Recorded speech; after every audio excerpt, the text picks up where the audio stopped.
Okay, and it looks like we've got the meeting recorded. I want to welcome everyone to the NPU-F meeting on September 20th, 2023.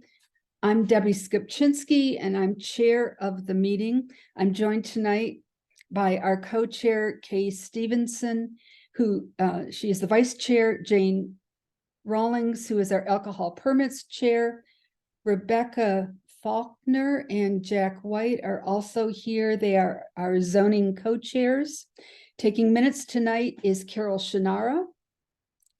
And we are also joined by our planner, Doug Young, who is the Director of Office of Design in the Department of City Planning. Glad to have you here, Doug. Also working with us tonight is Phyllis Wingo, who's helping with verified members. And I'll explain what we're doing with that, excuse me, in just a minute. There are two agendas. There is a full agenda, and that is the one that has the map on the upper right-hand corner. All applications, everything that we'll talk about tonight is in that agenda. There's also a consent agenda, and these are items that the NPU generally approves with little or no comment. So to save some time on this fairly lengthy agenda, we're going to be using that tonight. All residents of NPU-F may vote on any issue unless there's a financial interest in the application or motion. Property or business owners may not vote on their own applications, but you can vote on everything else. If you're not an NPU resident, business owner, or a business owner, you may vote if you have met the requirements as described in our bylaws. The voting rules are on the bottom of the full agenda in the little box at the bottom. Please refrain from voting if you do not live in one of these neighborhoods: Lindridge Martin Manor, Piedmont Heights, Morningside, Virginia Highland, Edmond Park, and the Druid Hills streets north of Decatur in the city of Atlanta. We are putting a letter V in front of your name, which is as an indicator that you are a verified member of NPU-F. We use this indicator when there are a large number of participants or a particularly divisive issue. When you vote, your names will be clustered at the top of the participant list, and it makes it easier for us to count. If you have registered as a member of NPU-F but have not completed the process by submitting proof of residency, you may vote as provisional. You'll have 24 hours to submit the proof for your vote to count. You can send proof tonight, but note you will not be verified during the meeting. There is a chat room for you to share comments to an individual or everyone in the meeting. For most, it will be at the bottom of your screen. You'll also find copies of the agenda, the consent agenda, and the minutes for August. Also, a document that includes the bylaws amendment that we're going to vote on tonight with our full bylaws. Representatives from the city will also leave their contact information or other information in the chat. The chat will be monitored for comments and questions, but we will only be answering questions if they are relevant to the topic being discussed. You may save the chat by clicking on the three dots at the bottom of the window. Okay, and please keep your comments respectful and avoid language you wouldn't use in front of your mother. If I see that comments have become inappropriate, I will turn off the chat for the remainder of the meeting. At NPU-F, our meetings follow a town hall format. If you wish to speak, please use the raise your hand icon found under the reactions tab at the bottom of your screen.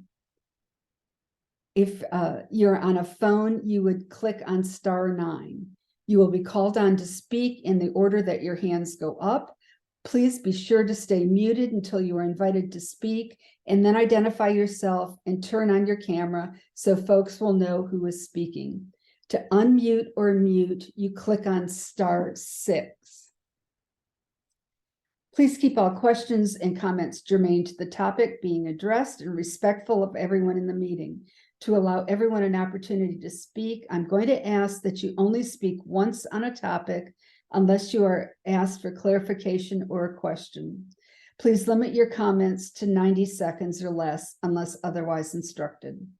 Most people who attend NPU meetings are here because they feel strongly about an application that on our agenda. I especially want to hear from you if you are opposed to an application or if you think there is something that should be noted to make a project more appropriate to the neighborhood. Please don't be shy about your point of view.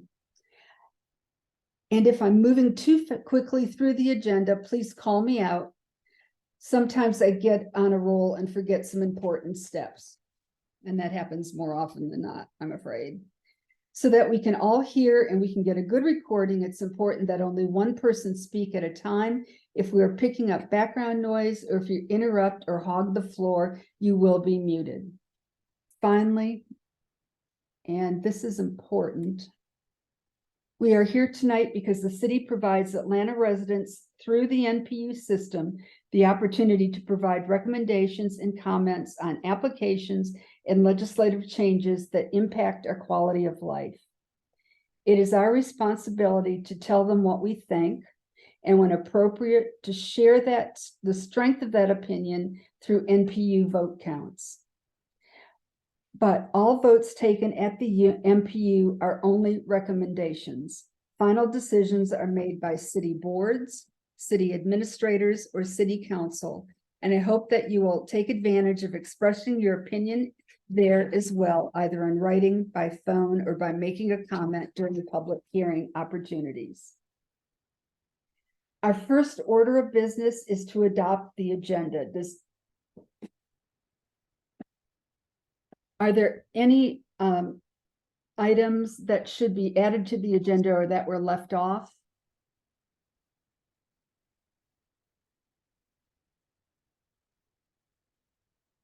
Okay, I don't see any hands raised or hear any voices.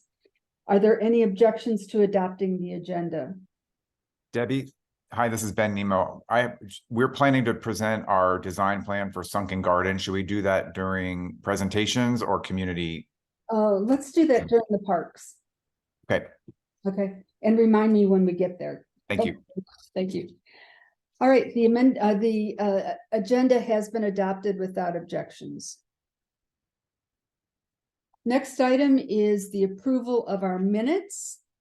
Our other co-secretary, Aruna Narasimhan, took minutes last month.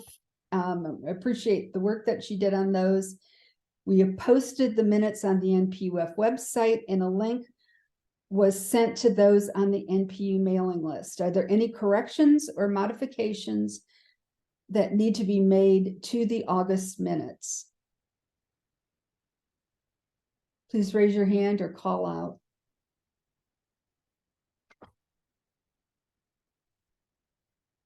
Okay, I don't see or hear anyone. So if there are no objections, the August minutes are adopted.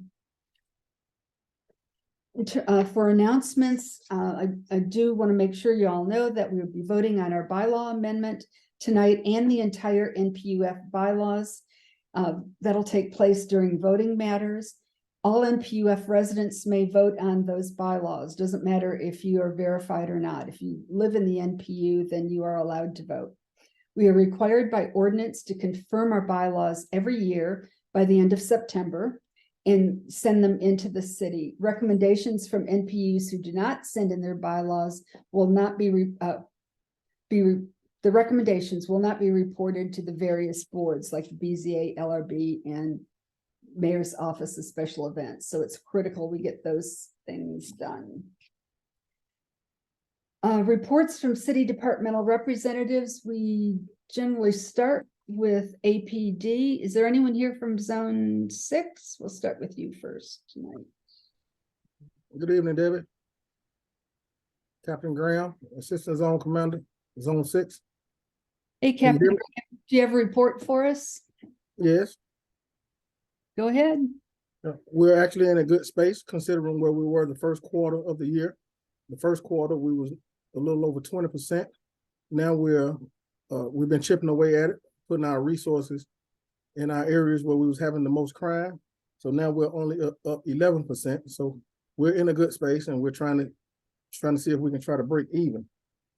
The reason why we're up the 11% is because of the auto thefts. We're up 106% in auto thefts. And of course, you guys, I'm pretty sure has been listening to the news, and it's been out for a while now, our Hyundai and Kia problem. So we still have our clubs. If anybody in the neighborhood would like to come by the precinct and get clubs, we're still giving away these clubs free of charge. Now, we're only up 5% for our thefts. That is your shoplifting, and of course your packages and or equipment stolen from your porches. And we're up 2% in burglaries, but we're down in all of our violent crimes for the year. So we'll continue to push the same message out, the Clean Car campaign. Make sure you remove all of your items out of your vehicles. We're still seeing a considerable amount of firearms taken from vehicles. So push out to your community members to please properly store their firearms in their homes and not in their vehicles. If you have cameras on your home, we're still pushing out. Get your cameras registered with connectatlanta.org. That'll give us another line of security and evidence in the event that someone commits a crime in those areas. We can use that footage to see if we can identify the perpetrators who committed that crime. I left my information in the chat. If anyone want to send me an email, anybody have anything specific they want to discuss, my information is in the chat. I am open for questions at this time. Does anyone have any questions for Captain Graham? If you do, please raise your hand. Kay Stevenson, your hand's up. Captain Graham, as you know, certainly in Virginia Highland, and I believe in some other neighborhoods, we've been having a real uptick in issues with some of our homeless population, with harassing patrons in our commercial areas and using the street as a bathroom and that sort of thing. Can you just speak to what APD is trying to do and what the rest of the city is trying to do to address some of that? Yes, ma'am, I am aware of that. And actually, we have a quality of life officer in our zone, Officer Stanio. And every time we get those complaints, we send Officer Stanio out. Sometimes we're able to encounter these people. Sometimes we don't encounter them actually, urinate and that kind of thing. But we do go out and we do have a conversation with them. We do have PAD that's available. A lot of these people do not want to accept those services because they do not want to abide by the rules and regulations that PAD puts on them. But we are responding to all of the complaints that we have. And if they are committing crimes, then we will take the appropriate action. So is it your recommendation that when we see those sorts of behaviors that we're calling 911, or should we? Yes, ma'am. Okay. Yes, ma'am. Yeah, call 911, but you can also call, if they're committing a crime, call 911. If it's just sheer homelessness, then call PAD and let PAD come out. Okay, thank you. Any other questions for Zone 6, Captain Graham? Okay, is there anyone here from Zone 2? I didn't see y'all come into the room. So. I'm here, Lieutenant Leduc. Oh, hey. Hi, I'm Lieutenant Leduc, Zone 2 Evening Watch Commander. Captain Graham kind of touched on quite a few topics that I was. Clean Car, Connect Atlanta, make sure we're connecting our cameras up to the systems if we can, or if that's something that y'all would like to do. Just a few topics on our crime. We are up slightly in theft from motor vehicle. That tends to drive our crime in Zone 2, as well as shoplifting, which we are down slightly in shoplifting, which is nice to hear, a little change of pace. And we are down overall 1% for the year in crime for Zone 2. Please make sure with the holiday season that's coming up, everyone's going to start Christmas shopping soon. Thanksgiving's coming up. Make sure we keep everything out of our car that needs to stay out of our car. Also check out our social media. I've noticed quite a few great stories posted by our public affairs unit, showing some great deeds and actions of our officers lately. So please make sure y'all are checking that out.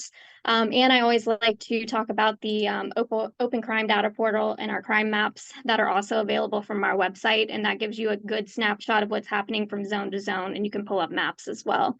But with that, if y'all have any questions for me, please let me know. Any questions for the lieutenant?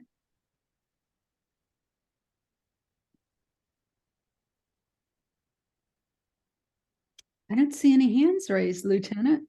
All right. Well, I'm going to drop my information in the chat as well. So if y'all need anything else, just let me know. Thank y'all for having me. Thanks for coming tonight. All right, is there anyone here from Atlanta Fire? Good evening, everyone. This is Matt Driver, Battalion Chief 3A here at station number 15 on 10th Street. Just a very few things today, just to let everybody know that Atlanta Fire Rescue is still taking applications for both civilian and sworn, which is our firefighters and our civilian positions. So I'm going to put a link below for that. Also, I'm going to put the links. The best way to keep in contact and have the pulse on the Atlanta Fire Rescue Department is to follow our social media pages, our Twitter, Facebook, and that kind of thing. So I'm putting those links at the bottom. Also, we're getting into that fall season. Everybody knows that within a little over a month, we're going to be turning our clocks back. And historically, we've always said to check the batteries in your smoke detector, change them out during that time period. Make sure to check your date on your smoke detector, make sure they're in date and they're working before that winter season comes in. And pretty much that's it. We, of course, Music Midtown just finished up, and for the fire department, it was went very smooth, very uneventful for us.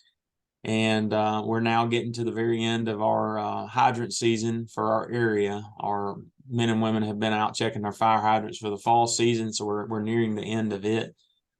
Pretty much, nothing else. And if anyone has any questions, I'll be more than happy to answer. Great. Any questions for Atlanta Fire and the chief? This is a quiet group tonight. I don't see any hands raised or any questions, so thank you for being here tonight. Thank y'all so much. Thanks.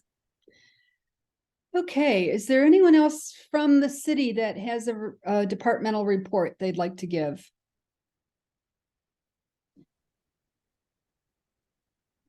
I'm here. Pete Francis, DPW. Thank you, Officer Francis. I don't always see your face. Thanks, go ahead. Good evening, everyone. My name is Pete Francis, City of Atlanta, DPW, Suite Officer. Just want to remind you that we're approaching the fall season. It is that time of the year when we have a lot of leaves that fall from your trees. The city is still operating on your bi-weekly collection of yard trimming. So I just want to implore residents that they should utilize the bulk collection when they have excess yard trimming. Anything in excess of 20 bags should be scheduled for bulk. That's just it for me for today. Any question for the Department of Public Works, I'll try as best as possible to answer. If I can, then I'll get the answer for you. Okay, thank you. Kay, do you have a question? Sorry. Yeah, just really quickly, are we still on every other week collection for yard waste? Not yard waste. Yes, yard waste, my bad. Yes, we're on every other week. This week is your off week. Actually, there is no immediate plan to change that right now.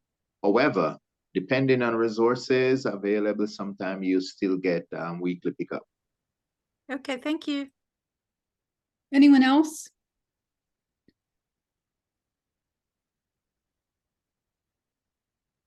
Okay, Officer Francis, I don't see any other hands raised. Thank you for being here tonight. Have a great one. Thank you. And I saw at ATL 311, Cheyenne. Hello, good evening, everyone. My name is Cheyenne Forbes, and I'm your 311 ambassador. If you need to report any non-emergency issues like potholes, water main breaks, missed trash, code violations, or challenges with city services, 311 offers 5 pathways to resolution. You can either dial 311 on your phone Monday through Friday, 7 a.m. to 7 p.m. You can email atl311@atlantagA.gov. You can set up your own account at www.atl311.com. You could download the ATL 311 mobile app and chat with our virtual assistant, or even contact us on social media. Our contact information and a survey link will be placed in the chat. I'm here today to answer any questions about 311 services, document cases needing escalation, and have someone follow up with you directly. I will ask that those that are able to use the chat function to utilize that. But at this time, I will open up the floor for questions. And thank you for allowing me to present. Thanks for being here. Todd Corley? Hey, Cheyenne. My name is Todd Corley. I live on Sheridan. I have a multitude of 311 tickets that we've had to open. Some date back as far back as January. I've had to call continually to 311 to try to get follow-ups, and I'm not having much success. Is there a way I can contact you directly maybe, and you can take a look at these tickets and see if there's some assistance we can get? Oh, yes, of course. You can send them if you're able to chat me directly here, that you're more than welcome to send that to me, or you can send it to me via email, which I don't mind sending my email. Okay, perfect. Okay, no problem. I'll post it in the chat. Okay, are there any other questions for Atlanta 311? Okay. Is there anyone else from the city that has a report that they'd like to share?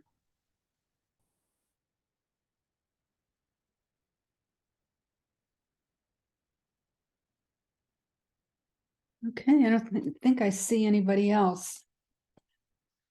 Then we'll move on to comments from elected officials.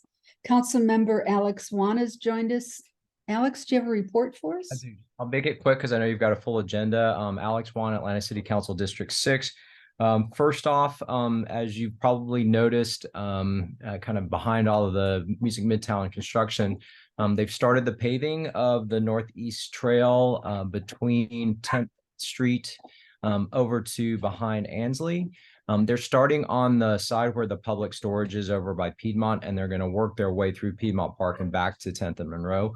The good news about this is that once they get to the 10th and Monroe intersection, which should be first part of 2024, that's going to finally, 8 years later, trigger the Monroe Drive Complete Streets project. First, the section between 8th and Ponce, and then the road diet between 10th all the way back over to Armour Circle. So much long awaited, but we're finally getting some movement on it. Been waiting for this.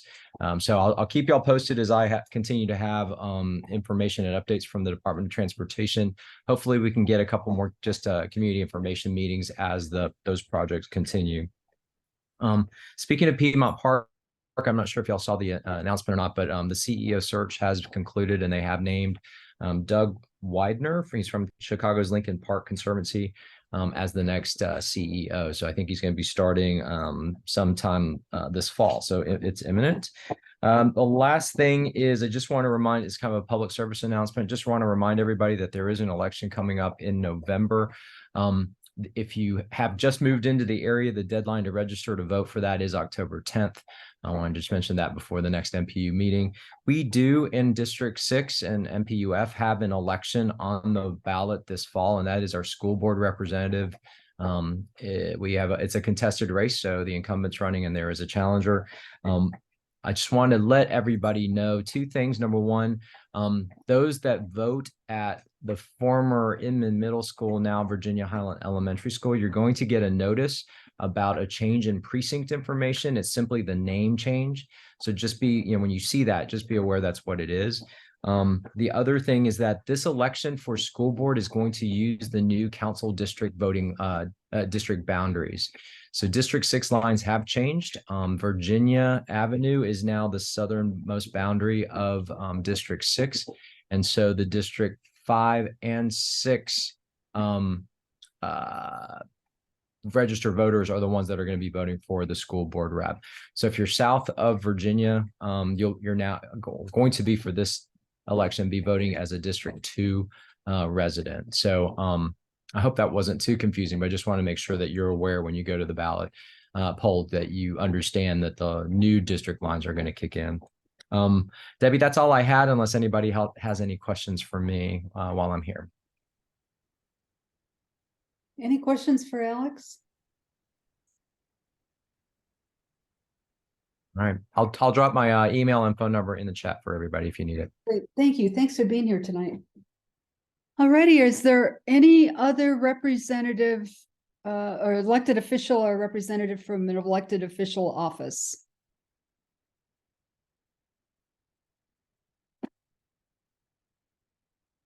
Okay, I don't see anybody else.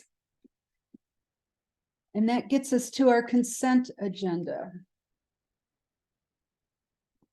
As I said earlier, these are items that NPU-F has approved historically with little or no comment. And let me just walk through the items on the consent agenda. The first is V2381. This is 638 Park Drive in Virginia Highland. This application is being deferred at the request of the applicant. The next item is V23-126, 1073 Cumberland Road Northeast in Morningside. This is also being deferred at the request of the applicant. The next item is V23-124, 1009 Amsterdam Avenue. Virginia Highland is recommending approval. The applicant is seeking a variance to 1, reduce west side yard setback from 7 feet to 3 feet. 2, reduce the rear yard setback from the required 15 to 12 feet. 3, increase the allowable height of an accessory structure from 20 feet to 21.33 feet. And 4, increase the floor area of the accessory structure from 30% of the main structure to 65% of the main structure. Once again, Virginia Highland is recommending approval. The last application is V23-116 at 1153 Reader Circle Northeast. The applicant seeks a variance to reduce 1, the east side yard setback from 7 feet to 5 feet, and 2, reduce the rear yard setback from 15 feet to 5 feet. Morningside is recommending approval of the application. We have 2 special events on the consent agenda. The first is the Abnormal Market of Uncommon Bazaar. The event organizer is Randall Fox. This is a Class C event, 1,999 participants. I believe it's a new event in Piedmont Park, planned for June 15 and 16. The recommendation is to support. And the second application is Festival Peachtree Latino. Ray Ortega is the event organizer. This is a date change from August 27th, 2023 to August 25th, 2024. The NPU previously recommended approval at the June meeting. This is a Class D event, 9,999 participants. It is recurring in Piedmont Park, August 25th, 2024, and the recommendation is to support. Is the applicant present for the Abnormal Market of Uncommon Bazaar?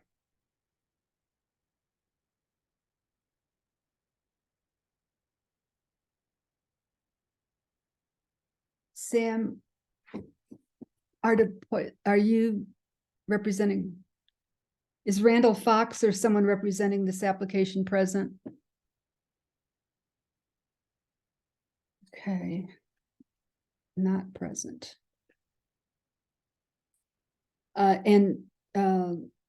Festival Peachtree Latino, I don't think the applicant needs to be present here, but I just want to acknowledge them if they are. Okay.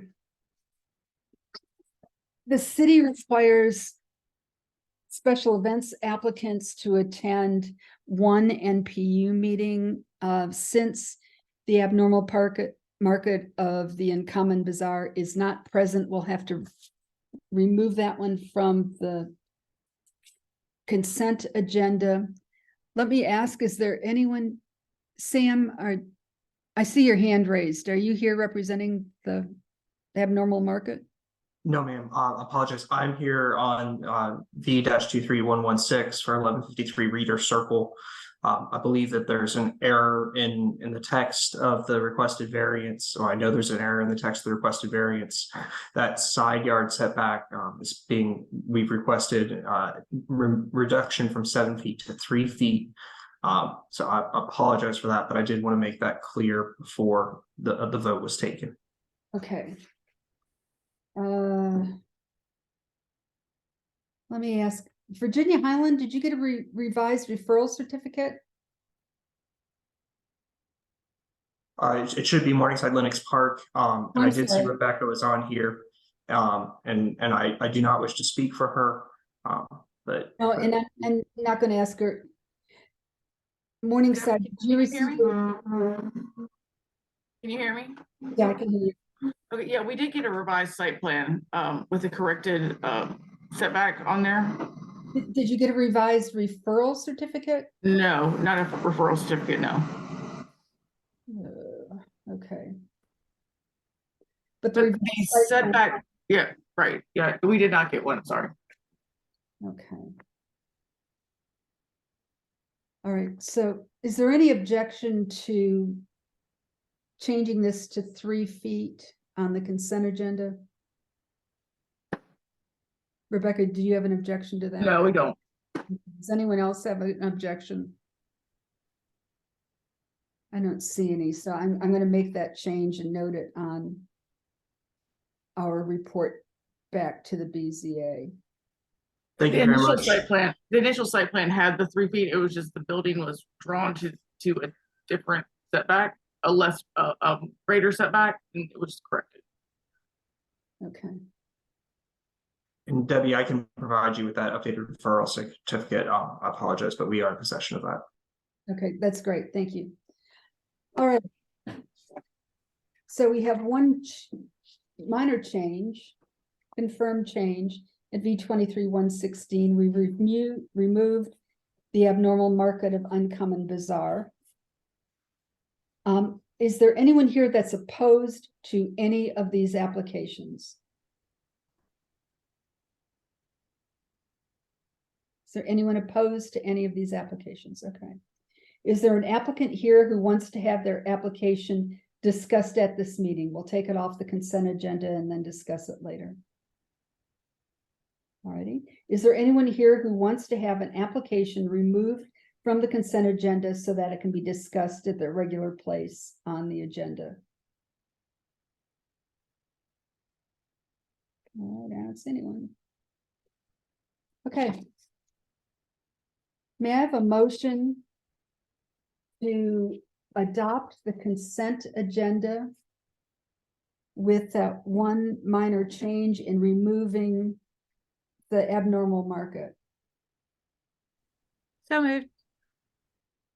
Thank you, Kay. Is there a second? Second, Jane Rawlings. Thank you, Jane. Okay.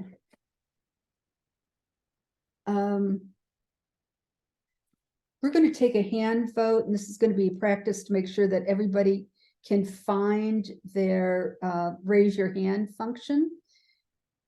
If you're a verified member and have a letter V in front of your name, please raise your hand. You can find the raise your hand icon under the reactions tab, which on most devices will be at the bottom of the screen.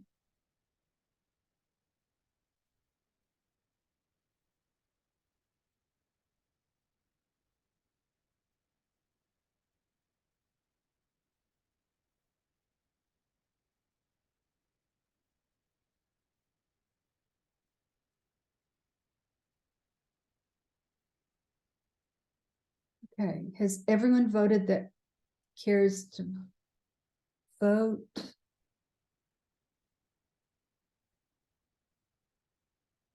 I see 29 in favor. Let me clear the feedback. If you're opposed to approving the consent agenda with those two changes, please raise your hand.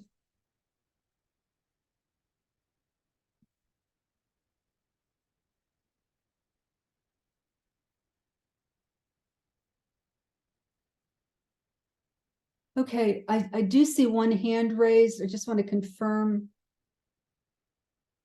that you're voting against the consent agenda. But I don't see that you're a verified member. Okay, that hand went down. Alrighty, I see 0 that are not in favor. By motion of 29 ayes and 0 nays, the consent agenda is approved. Okay, everyone feel comfortable with finding the raise your hand function, because we're going to use it for the next item, which is the annual bylaws confirmation.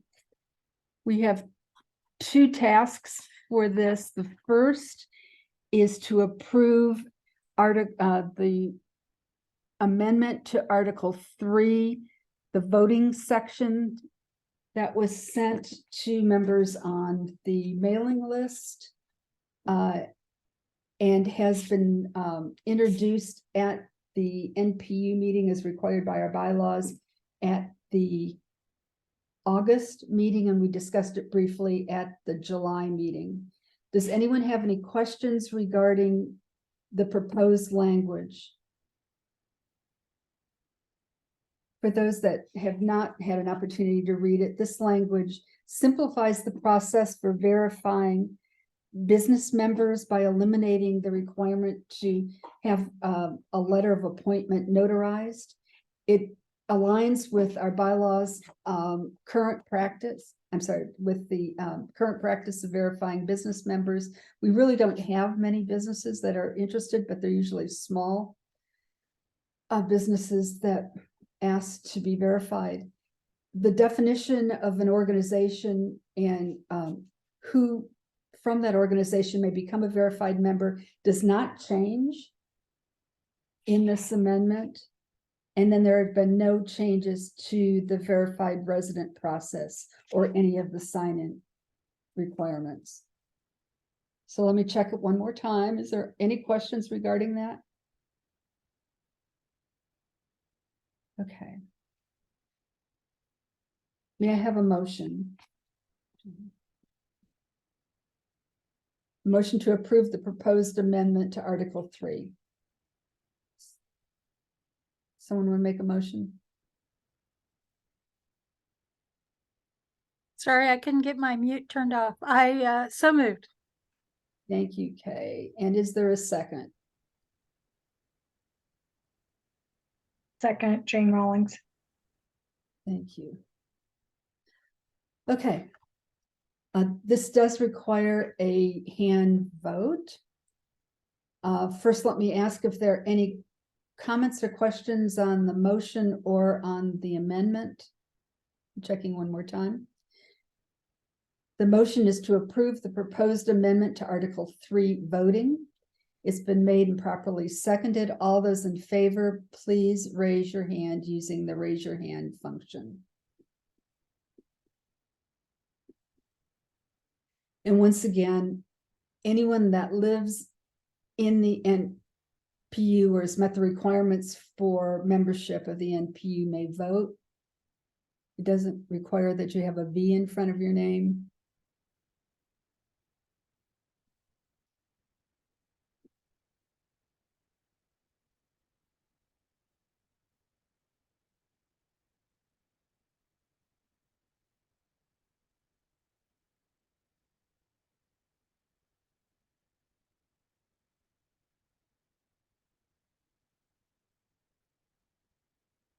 Okay, has everyone voted that wishes to vote?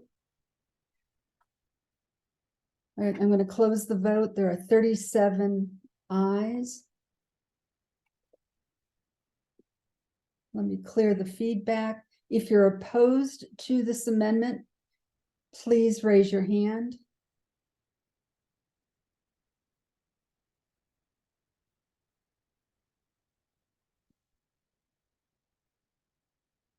Give you a few seconds to find your raise your hand function if you're opposed. Okay, I don't see any. By a vote of 37 ayes and 0 nays, the amendment is approved.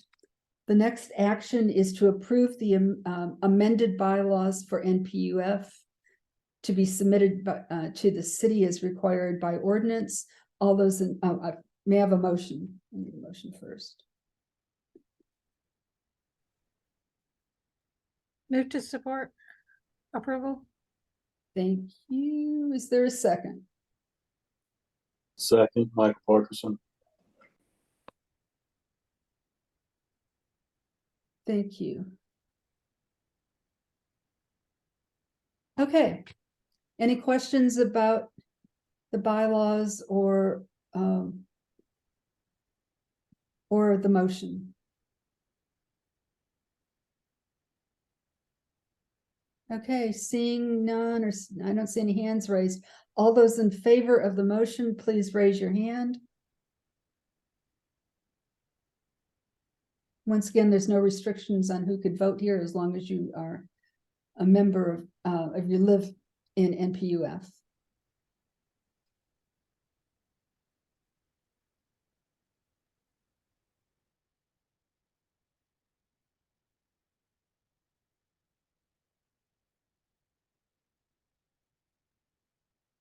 Has everyone voted that wishes to vote?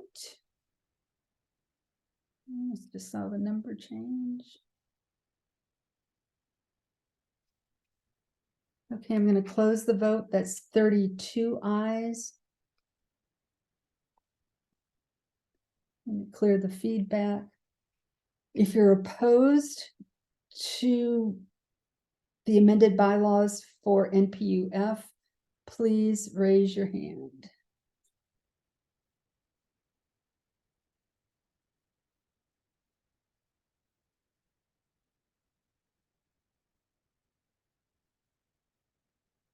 Okay, I don't see any hands raised. So I will close the vote by a vote of 32 ayes and 0 nays. The bylaws as amended have been approved. Thank you. That's going to keep us out of hot water with the city.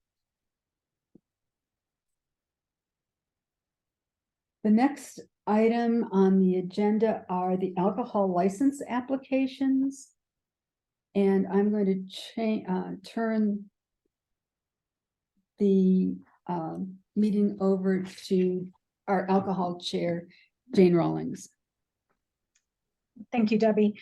So we have 1, 2, 3, 5 items on our agenda tonight, and technically 4, in that one is an additional facility application for Copper Cove.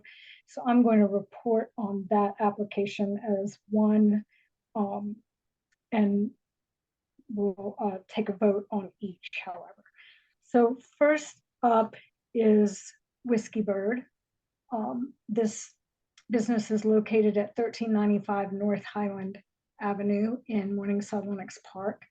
The agent and applicant is Mr. V. Pond, and it is for a change of agent on an existing license for a restaurant to serve and sell liquor, beer, and wine for on-premise consumption.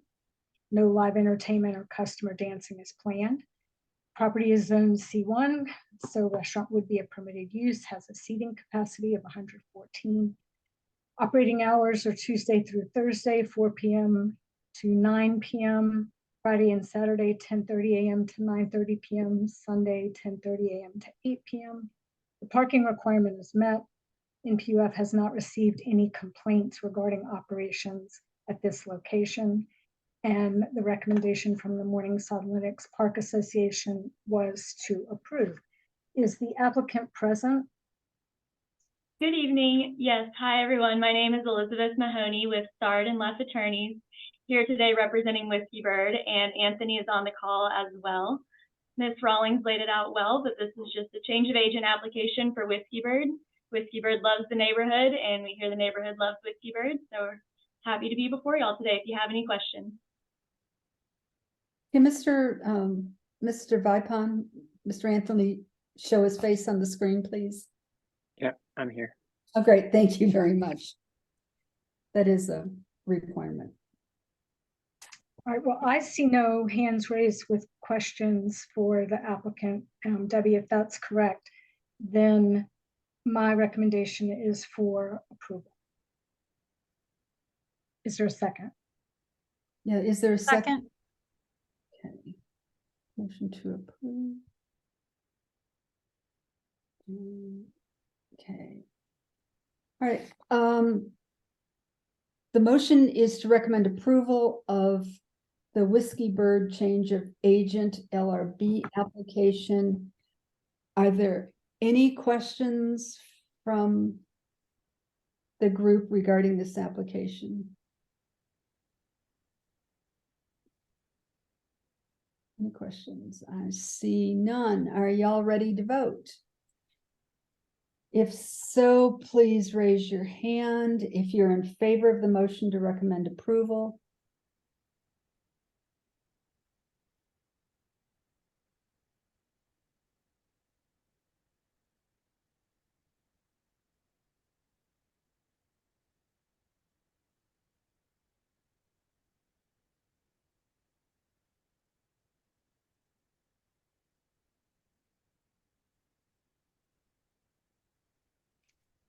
Okay, has everyone voted that wishes to vote? I'll close the voting. It's 38 ayes.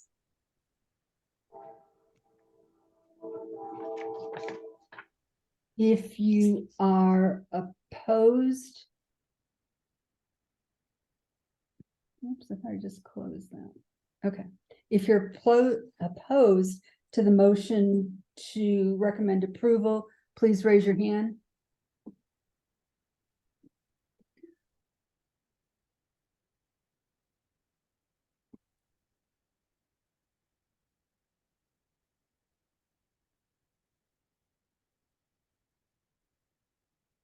Okay, I don't see anyone opposed to the application. By a vote of 38 ayes and 0 nays, the motion carries.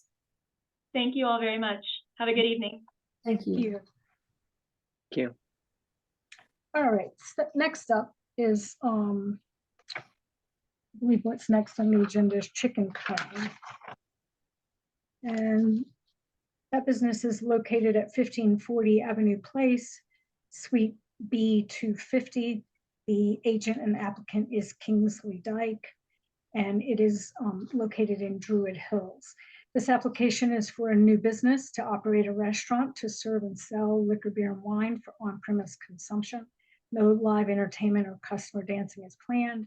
Property is zoned MRC3C with a seating capacity of 24. Operating hours are 12 p.m. to 9 p.m. daily, and the parking requirement is met. Druid Hills Civic Association had no opposition to the application. Is the applicant present? I believe you're muted, Mr. Dyke.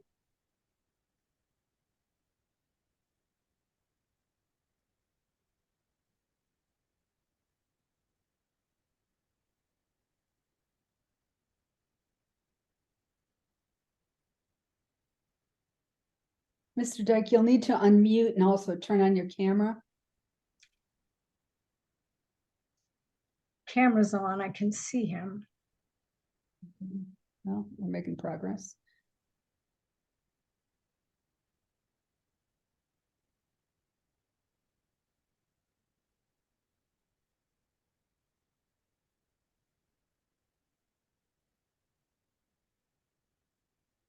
I don't think I can unmute him. He's gonna have to do that.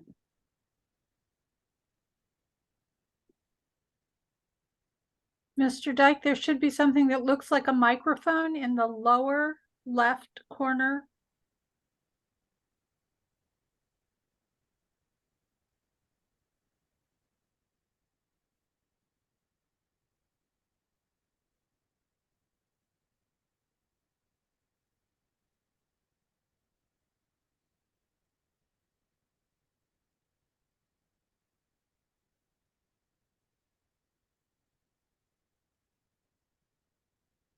Hmm.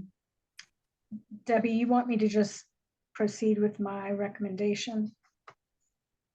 Well, we need to, I'm pretty certain that he's, oh, you said you can see him, right? I can. I can't. I wanted to give him an opportunity to explain what his business, since it's a new business.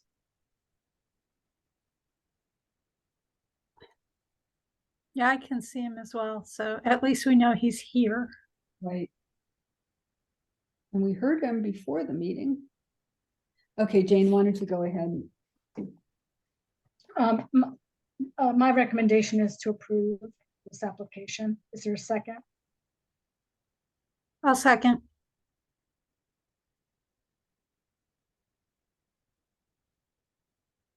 Okay. Are there any questions for the applicant or for Jane regarding this application? Once again, the Druid Hills had no objections to the application. Seeing none, then we will proceed.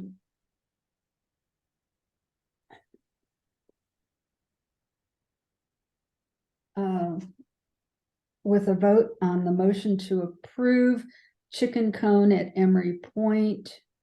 All those in favor, please raise your hand.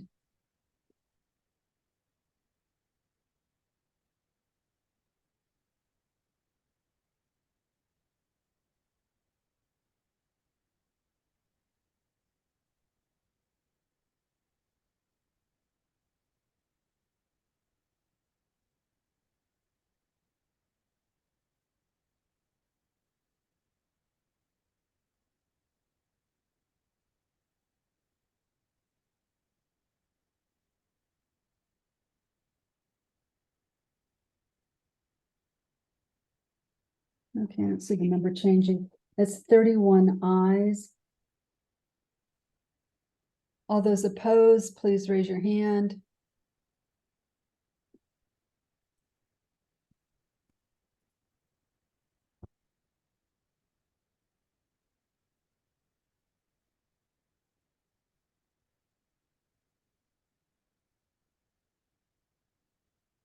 Okay, I don't see any hands raised.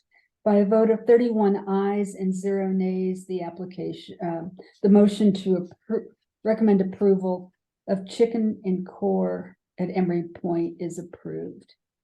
And we'll get the paperwork to the LRB in the next couple days. Okay, the next application is Cheshire Bridge Food Mart. This business is located at 2319 Cheshire Bridge Road. This is at the corner of La Vista and Cheshire Bridge in the Winridge Martin Manor neighborhood. The agent is Brian Pimentel.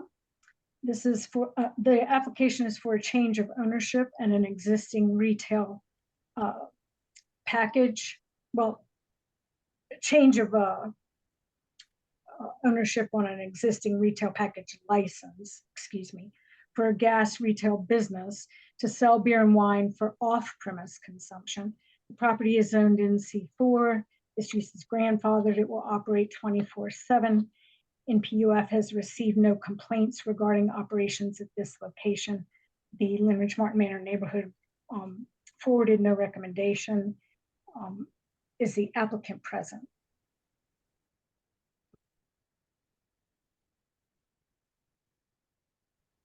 Yes, ma'am. On behalf of Brand, I'm here, ma'am. And your name? Neil Saxena. Is Brian here? No, ma'am. He's out of town, so I'm on behalf of him. I'm here. Unfortunately, the law requires that the applicant actually attend the meeting. Oh. Yeah, So, the agent for the application must be present, and that's, as Debbie stated, by law. So my recommendation then, Debbie, since the agent's not here tonight, would be that we defer this for a month and hear it at our October meeting. Okay. Sir, will Brian be back in the country or back in town in October? Hopefully, yes, ma'am. Okay, if not, he could always call in from anywhere since our meetings would continue to be on Zoom. So we'll be able to do that. Sure. Okay. Okay, so the motion is to defer. I'll second. Who was the first voice that seconded? That was Kay. Okay. Okay, are there any objections to deferring this application for 1 month? It's unfortunate that we have to do that. Okay. So I don't see any objections or hear any objections, so we will defer this application. Okay, and the last applications, Jane. Okay, finally, the final application for tonight is Copper Cove, located at 1782 Cheshire Bridge Road. The agent and applicant is Adama McKinnon. And this application is for a change of ownership on an existing license for a restaurant to serve and sell liquor, beer, and wine for on-premise consumption. Live entertainment is planned. The property is zoned NC5. There's a listed seating capacity of 60. One point of clarification from Ms. McKinnon, but I'll finish my report. Since there's an application and then an application for an additional facility and both list 60, I just want to make clear, is it 120 total or is it 60 for the entire? And then operating hours are Tuesday through Thursday, 5 p.m. to 1 a.m., Friday through Saturday, 5 p.m. to 2 a.m., Sunday, 5 p.m. till midnight. Parking requirement is met. Is the applicant present? Yes, good evening. I'm present. Thank you. And for clarification purposes, 120 is the total. Okay, thank you. Yes, and Ms. McKinnon, feel free, since this is a change of ownership, to correct anything that I might have gotten wrong or, talk to the body about menu plans and opening date plans and that kind of thing. I'm sure they'd appreciate that. Okay, good evening to the board. As Ms. Rollins correctly stated, my name is Adama McKinnon. We are here requesting a change in ownership. I would like to clarify that live entertainment is not planned. In the event, if we did have live entertainment, it would be to be determined. This is our second location. We decided to expand. Initially, I had a location off of Far Road, North Fulton Road off of Far Road, and I owned and operated that for 4 years. We did not have live entertainment there. The intent is to have music played via an iPod in our soundproof building. I'm present here to answer any questions that the board may have regarding the restaurant at this particular point in time. So clarification, are you wanting to amend your application and remove live entertainment from the application, or are you wanting to keep the application as currently prepared? The application is currently prepared is fine, but I wanted to stress to the board that the intent is not to have consistent or regular live entertainment. As you and I discussed yesterday, if we did indeed decide to have any type of live entertainment, it will be on a case-by-case basis, but that is not the intent. And would that be contained within the restaurant or would that be outside? Okay. Yes, ma'am. And I wanted to stress to the board that the building has been purchased. It was purchased in April as well. Okay. And we have enclosed, I've made some aesthetic improvements and enclosed the patio that was previously utilized by the prior restaurant in Oman. Debbie, I have no further questions at the moment. If members present have questions for the applicant, I'll turn that over to you to run that. Okay. If you have a question for the applicant, please raise your hand and I'll call on you in the order that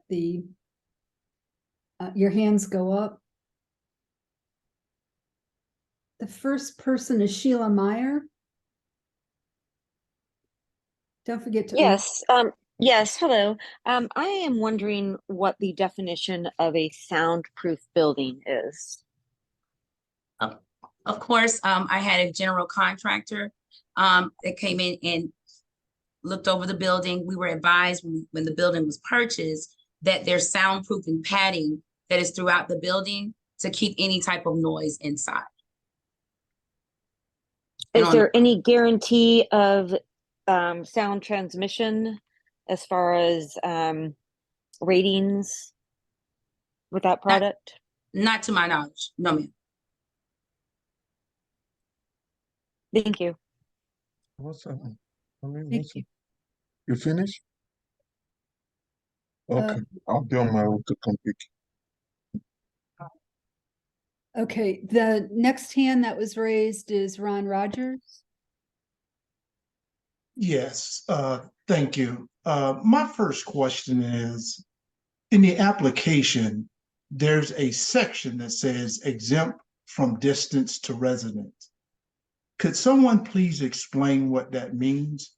And I have some concern because the patio that she just mentioned and the soundproofing is about 75 feet away from homes that have school-age kids there.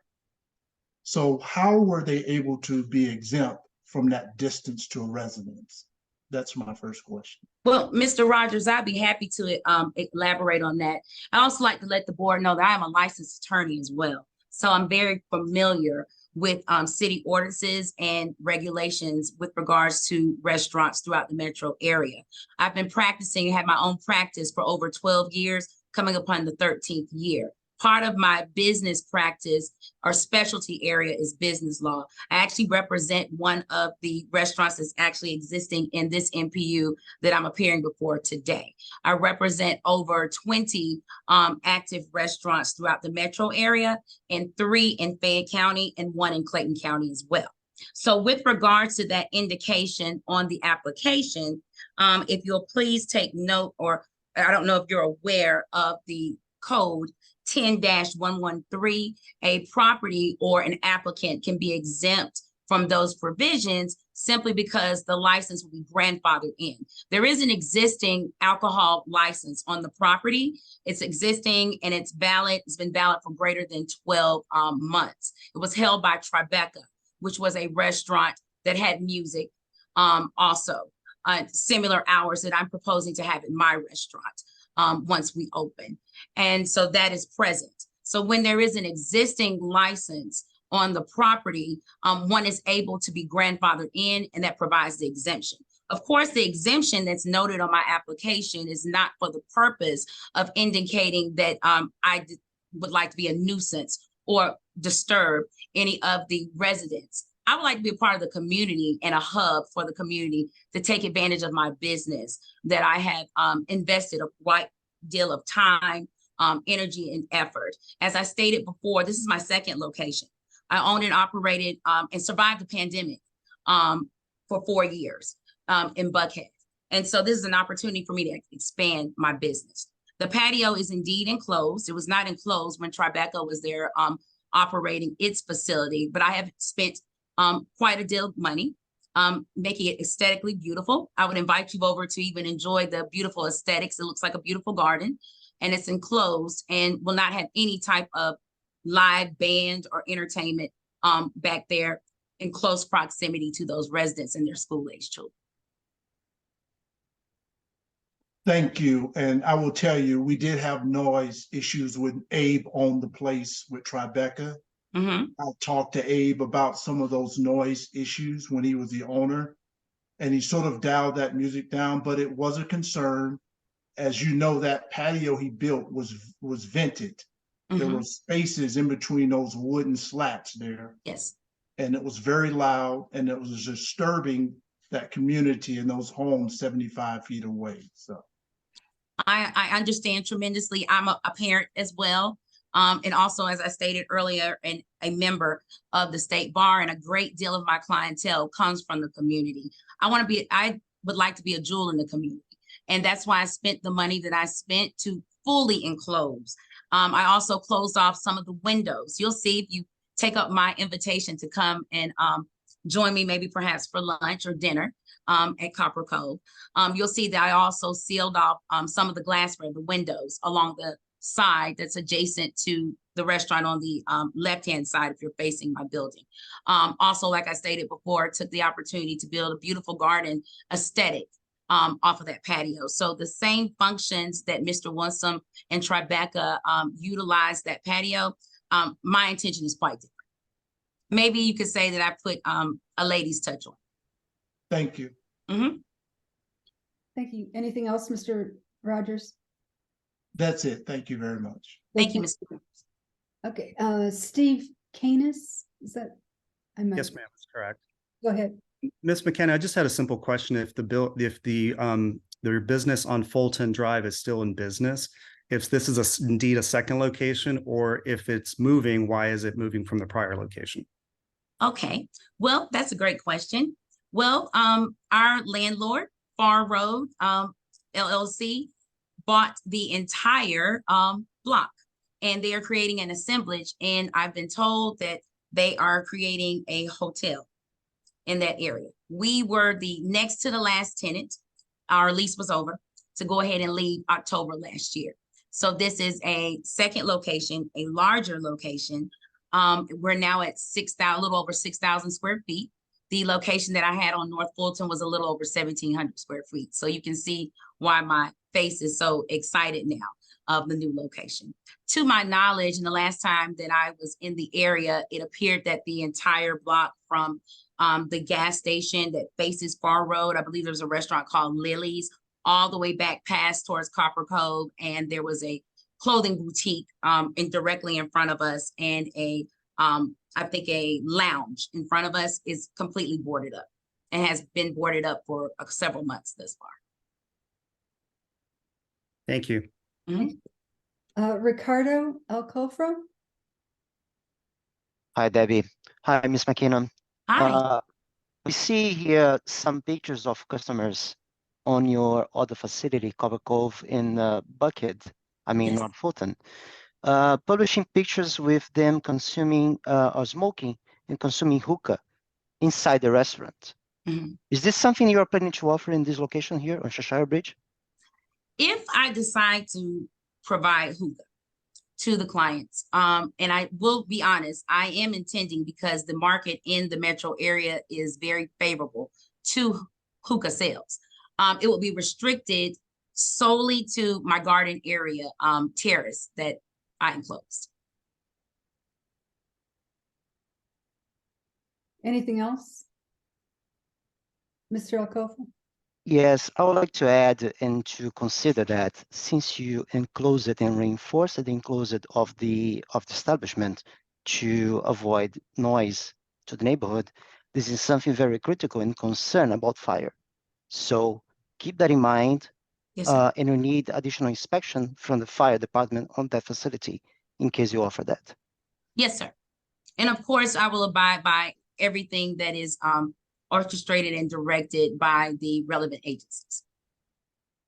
Great. This is a great investment from me. Okay, next hand up is Lee Addison.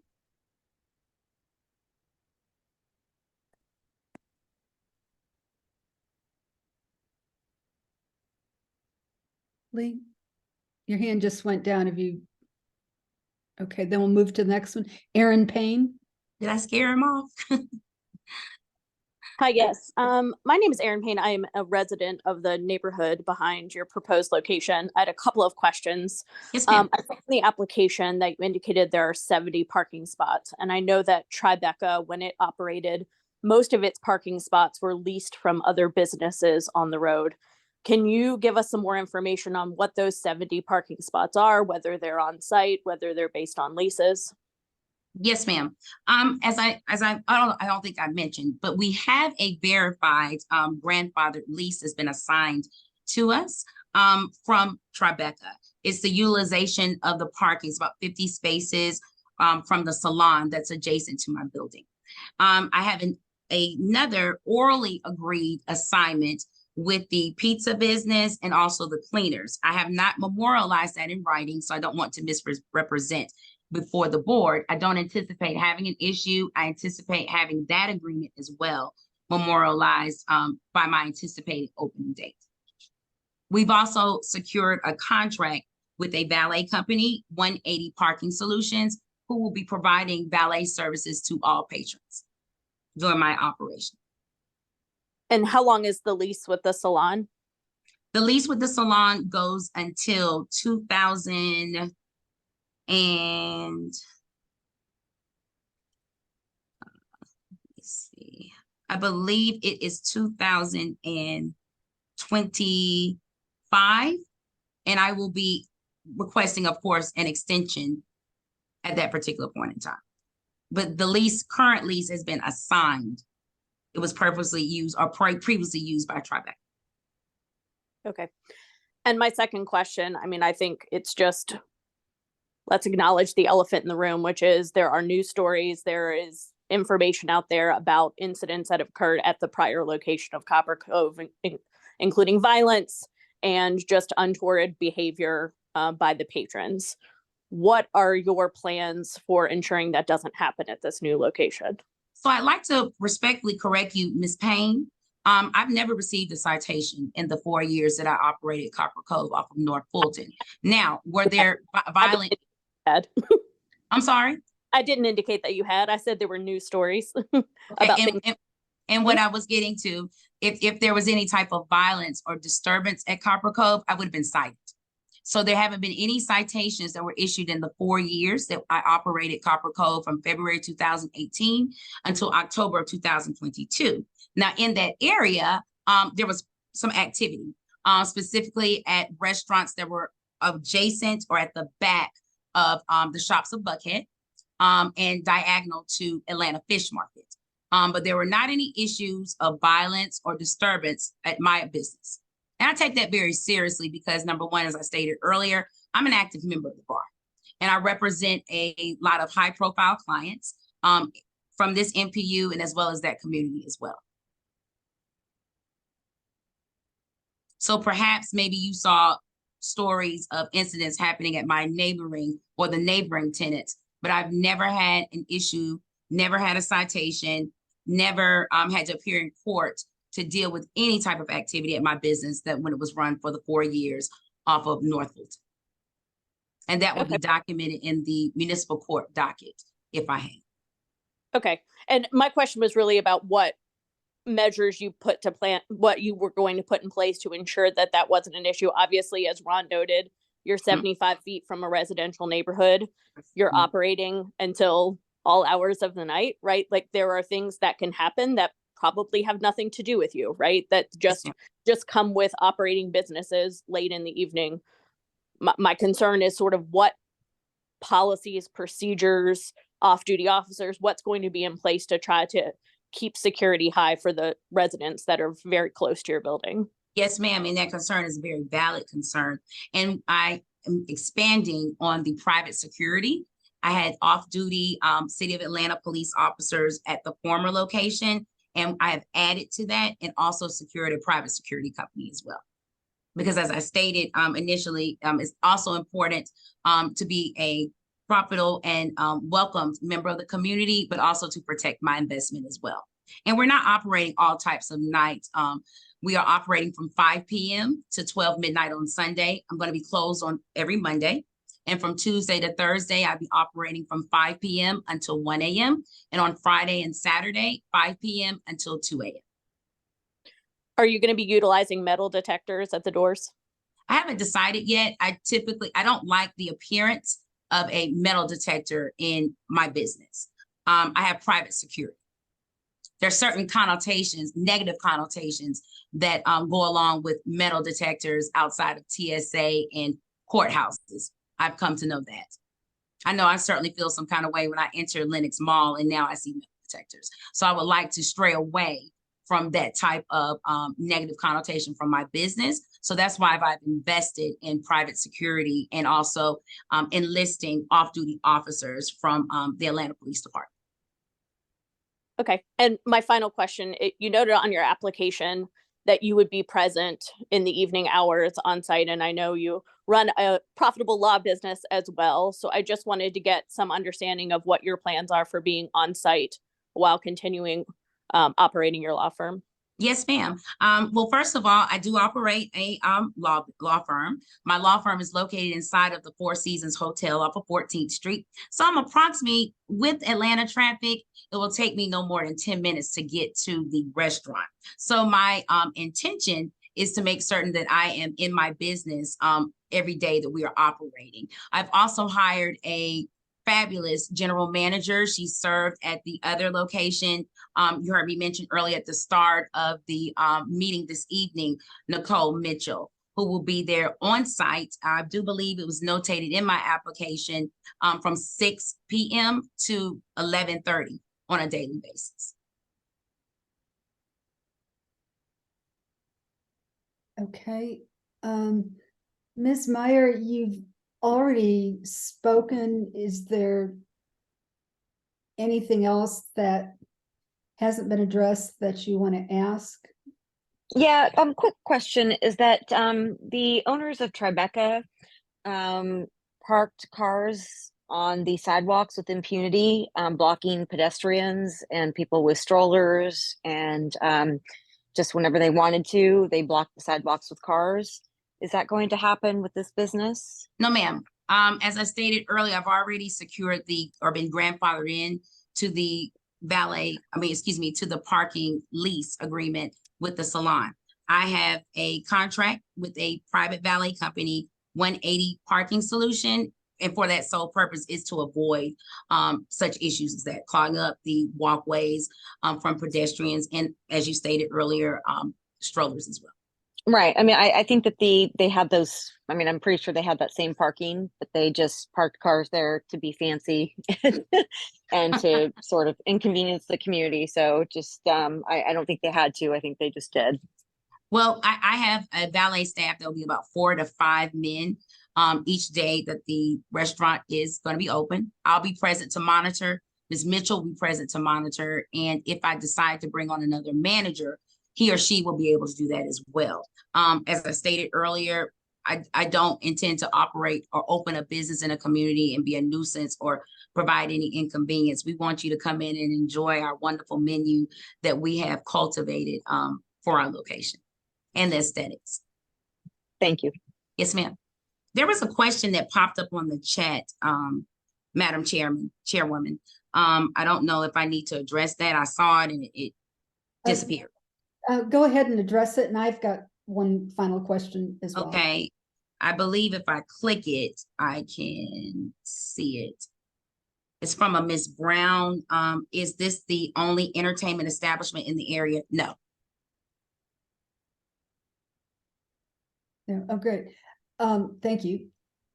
My question is, what is on your menu?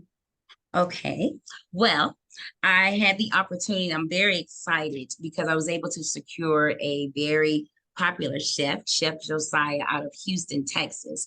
Our menu is, of course, we offer American food, but we have a little twist. So some of the things that are on our menu, we have octopus, we have lamb skewers, shrimp skewers, we have shrimp tempuras. Something that was very popular as an entree at my prior location was the whole red snapper. And I must say that that is the best snapper in the metro area. You must come and dine and enjoy that. We also offer a myriad of seafood options such as lobster and shrimp, pasta, the spicy spaghetti and catfish was also a fabulous dish, a great seller at my prior location. I have jerk chicken pasta. And also for vegetarian options as well, I have an Impossible Burger, and also a twist on chicken and waffles that we're calling Douce chicken and waffles. I'm also very excited because this time I have a oven and I can offer flatbread, a pizza oven. So I have a myriad of, about 5-6 different options for flatbreads that range from the tomato mozzarella to spinach and mushrooms to our spicy lamb flatbread. So as you can see, I'm very excited for people to indulge in some of those options. Great, thank you. Mm-hmm. And one other hand has popped up, Mark Smith. Hey, thanks. My question is, and I'll preface it by saying, one of the issues we've had in the neighborhood, especially along Cheshire Bridge, is that we have people come in and apply to be restaurants, but they're really trying to be clubs or lounges or things like that. So at your other location, what is the mix in your sales between food and alcohol? And are you a restaurant or are you going to be a club? I am a restaurant. And I have, along with my staff, we have taken the time to provide 3 different experiences in the facility, 6,100 square feet. So with regards to the division of alcohol and food, I would say realistically, it would probably be 50-50 with regards to service. And so you're not a club and you have no plans to be a club? No. Why as a restaurant do you need to be open until 2 a.m. or 1 a.m. on weeknights? Well, I'll tell you, in my other location, we became the local Cheers. We're not going to open until 5 p.m. because I do operate a law firm on a daily basis and I want to be present in my business. I learned that running the previous operation and also seeing my clients who didn't abide by that regimen and how their profitability margin suffered. So that is why we want the extended hours with regards to opening at 5 p.m. and closing at 1 a.m. on the designated days and 2 a.m. on the other designated days. I also want to take advantage of the traffic that comes from there is a nightclub, I believe, that is about 3 doors down, and an event space, I know directly diagonal across the street from me. And I'd like to take advantage of that business. Perhaps have those patrons come and dine with me prior to engaging in what they're engaging at those nightclubs down the road or going to an event across the street. So that was also taken into consideration when I decided to set the timing for my operations. Okay. Any other questions? Are there does anyone want to ask any additional questions? If not, I will ask for a motion. Debbie, can I ask one additional question? I'm sorry. Ms. McKinnon, and thank you for speaking with me yesterday about the application. Yesterday during our conversation, you indicated that you were the sole member of the LLC that owns the business. Yes. And an article was published yesterday that I saw today, or I would have asked you about it yesterday. But in the article, they indicate in What Now Atlanta that Daryl McKinney is the owner of the business. Will you please clarify the ownership structure for the body and clarify what role, if any, Mr. McKinney plays in day-to-day operations of this location? Okay. Well, Daryl McKinney is a valuable jewel that I brought on, I've collaborated with. Actually, Copper Cove is the brainchild of our 2 minds. He has a long-standing career as a brand ambassador for a number of different corporate entities. And so he started pretty much as promotions and also building the Copper Cove brand. He is a member of the owner of the building, 1782, for whom I lease the property from. So perhaps that is why the article that you are seeing was released. And I have to be very honest, because I'm transparent because I'm appearing before the board today, but because I am a well-known attorney, I don't always like the spotlight when it comes to my business. I prefer to be in the background when it's not anything logistics as far as the formalities like we're handling this evening. Mr. McKinney has done an exceptional job in handling those matters on my behalf per my directives when needed. So that's why perhaps that article came out, because he is one of the members of 1782 Cheshire Bridge LLC, which is the business that owns the actual building in which I lease the property from. Thank you. Mm-hmm. Okay. Oops. That initiated a number of hands raised, that comment. So Rawa, did you have a comment? You're next in line. Yeah, I had a quick question. Daryl McKinney, if I am remembering correctly, is that he's also known as like Mr. Ruggs or something? Yes. He's known as a club promoter, yes? I didn't say he was a club promoter. I said he was a promoter. He serves as a promoter and doing brand building for my restaurant. And he's had a long-standing career working with corporate entities such as Sean Carter Enterprises. You all basically know him as the artist Jay-Z, running his spirit brand, Duce. That's why I have the Duce chicken and waffles and have those connections. But he has been and is also known as, aside from being a brand ambassador, also known as a club promoter, yes? I think in his earlier years. But in the last, I'd say 7 or 8 years after he purchased a nightclub in the Buford Highway corridor back in, I believe it was 2014. He solely started his entrepreneur.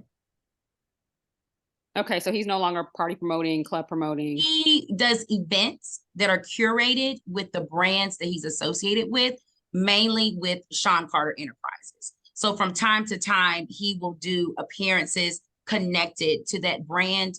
I think he had one here a couple of months ago. Week ago, I believe he was in Charlotte, and I believe he has some upcoming in Detroit. So from time to time, based upon that sector, separate from my business, he conducts those events. Okay, from my understanding, knowing of his history, just kind of being in Atlanta, being from Atlanta, what I've known of him is, yes, he's connected to Jay-Z, but he's also been a club promoter, party promoter, and as he promotes these brands that you're mentioning, like Duce, he does that in the clubs. So, at throwing parties, using Duce money to throw parties and get sections and that kind of stuff. So that's what he's normally involved in.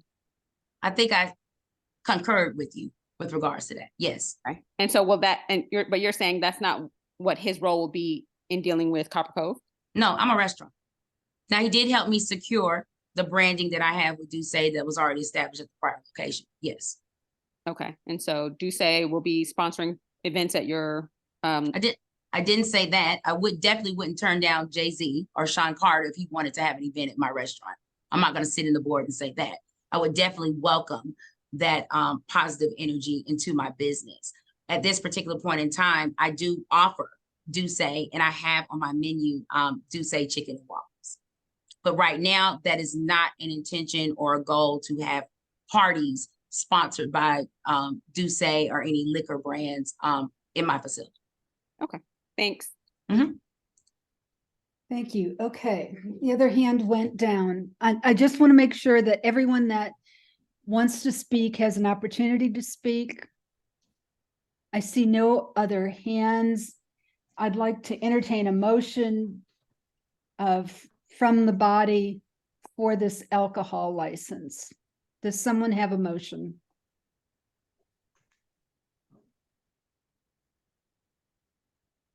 Debbie, does Jane have a recommendation? I will make one. I think people have brought up concerns and people have written to me with concerns regarding operations and concerns about the restaurant functioning as a nightclub. I will say on its face, the application checks out. She meets the requirements for a license. She has been very helpful in providing all the documentation I have requested of her. She has been very helpful in meeting with me by phone. In terms of noise, if there are noise problems, then the proper way to handle that would be to call 911 and report it and have the police come out. And if she is cited, then that's an enforcement issue that APD in the city can move forward with. But there are no current noise citations at this location that I am aware of. And she is correct. Historically, when I go down to the license review board, any operational concerns that are raised, their first question for me is, have there been citations issued? Absent citations, that is, in my experience, not going to be a reason that the LRB would consider for denial. So the one thing I will raise, there is a temporary license that has been issued at this location, and full disclosure, I am in discussions with APD on that. They are issued at the sole discretion of the chief of police. All right. According to code, if a location is exempt from distance requirements, they are not eligible for a temporary. The temporary is a separate issue from this application. So bearing all that in mind, my recommendation would be approval. I second. Jane, was that a motion? Yes, so I moved. second. Okay, and that's Jack, that's. Yes, that's correct. Okay, thank you. Okay. Are there any questions about the motion to recommend approval? And we have to do this in two parts, so we're only talking about the main portion of the property. We'll do the patio in just a second.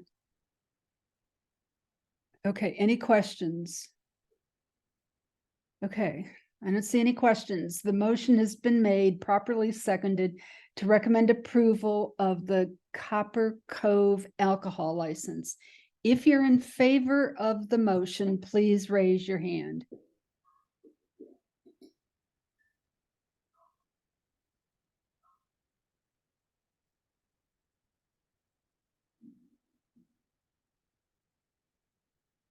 If you're in favor of the motion and you are a verified member, please raise your hand. Has everyone voted that wishes to vote? I don't see the number changing. That number, that's 11 ayes. Okay. Let me clear the feedback.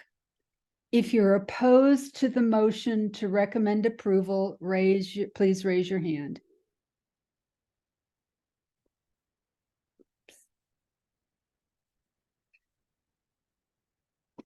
What's the matter, Riga?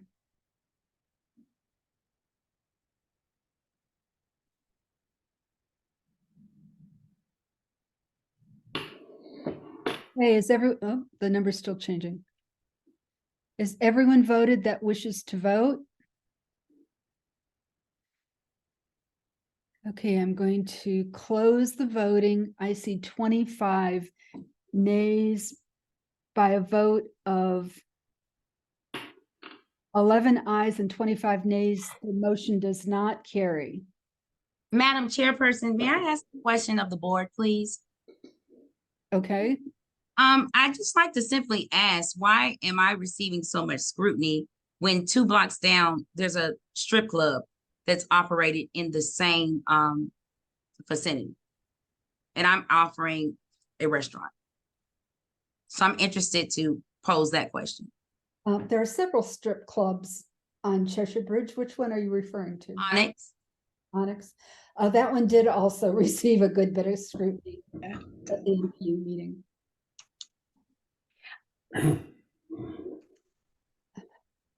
And there's also an adult sex toy business as well. So I'm just interested to inquire of the board members that have opposed my business that I have successfully run, survived the pandemic in a neighboring NPU without any issue.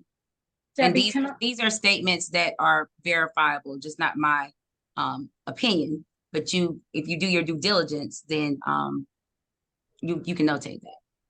Can I respond? Go ahead. To your point, I think there are two issues. When we receive an application, we need to look at the application and make a decision based on the code and the information in the application and what is verifiable. Hence my recommendation. I do not see anything on the application that does not meet code requirement. To your point, I would say, and I was going to provide this information to the body after all of the applications were heard, but I'll provide it now because you asked the question and I think it's appropriate. Thank you. Second, after a business receives an alcohol application, then it really becomes a matter of enforcement. And in conversations with Lieutenant Cotter just this week for operational concerns up and down the corridor on a variety of businesses, he confirmed that Onyx has been cited for hours of operation. They anticipate a due cause on the September 26th agenda at that location. A person involved with operations of Allure was recently arrested. At Tokyo Valentino, they seized 31 bottles of alcohol were seized at that location, and they have been charged with selling without a license. And that matter is being handled by Erica Smith, the deputy solicitor, and they have been charged with failure to comply with chapter. So I think to answer Ms. McKinnon's question, but also as in an attempt to educate the body, we are at the phase where we are looking at the application. And if the application meets code, then she will qualify. And ultimately it will be the LRB who makes that determination. And in my experience, when you go down to argue these denial cases before the LRB, you better be armed with really good knowledge of the code and a legally defensible reason. And frankly, even when I have done that, the LRB does not support our denial. So it is an uphill fight.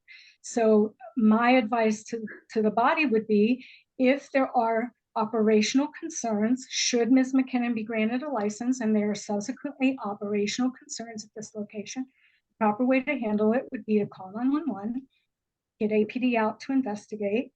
And if you would, it's helpful to me if that information is forwarded to me, because then I have that information and can keep a record of that information and be in contact with APD and in contact with LRB should due cause proceedings move forward. I hope that helps. Thank you, Ms. Rollins. I have one more question as well, because I have my chat up as well. And there are a lot of concerns about my hours of operation, but I'm almost adjacent to a pizza restaurant that doesn't close till 4, sometimes 5 o'clock in the morning. And across the street is Mama's that doesn't close. I'm from Atlanta, so I'm very familiar. I'm from Atlanta. I'm also a graduate of Emory University. So I have lived in one of the communities that makes up this NPU previously, prior to having children. And so I'm very familiar with the community that I have established my business in. So I'm just interested, the array of questions about my hours of operation, and I'm closing earlier than those 3 businesses that I know of for certain, right there in close proximity. And I also see questions about a club. I'm not operating a club. I'm a 45-year-old professional attorney. I'm operating a restaurant that has been very lucrative to me, and actually have me questioning whether I want to be bothered litigating cases anymore, because I thoroughly enjoy running the restaurant for the past 4 years. If I wanted a club, I know the proper channels to do what I need to do to get the proper licensing, because that's what I do for a living and for my clients. I don't have to hide behind a veil.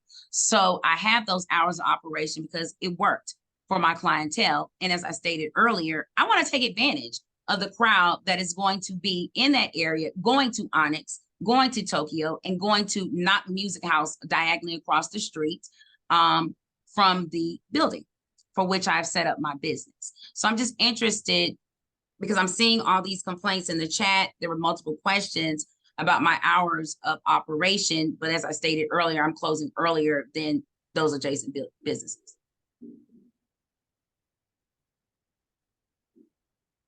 Okay. If anybody could explain it to me, that would be great.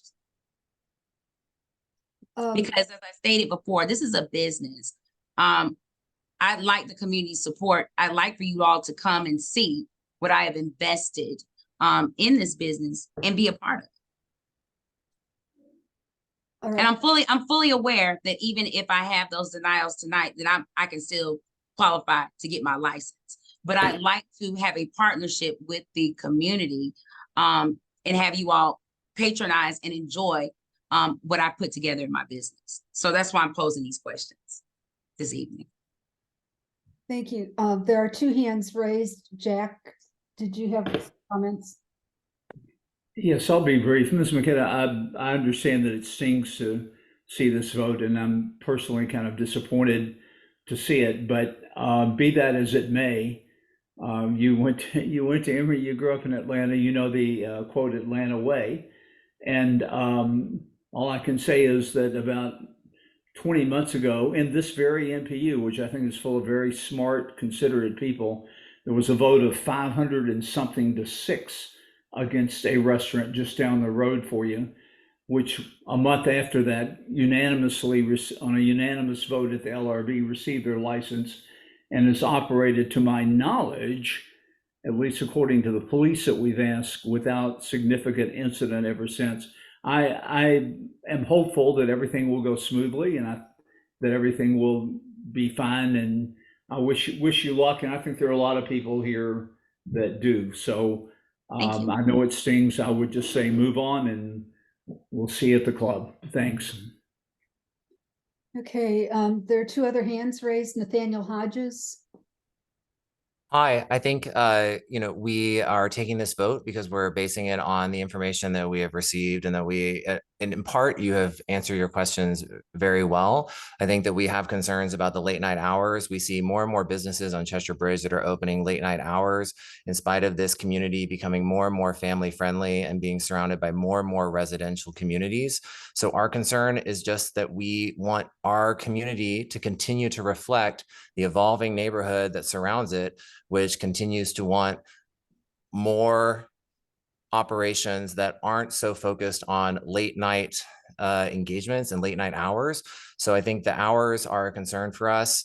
It's just something fair for us to reflect on. And while our vote is based on the information that's presented to us, it's not based on the personal presentation that you made. In some ways, you've answered your questions very well, but we do take concern when we continue to see businesses that are operating at late night club-based hours. And I respect that you have said that that is not a club, it is a restaurant, but we've seen that happen before, and we've seen that stated before. And so unfortunately, some of our impressions are based on all of the petitions that we've had in the past that have turned out quite differently. So we're being extra cautious, and I personally being extra cautious here as someone who abuts against your community. And I just wanted to echo, you asked for a explanation, and that's what I wanted to share. Okay, thank you. Thank you. Mark Smith.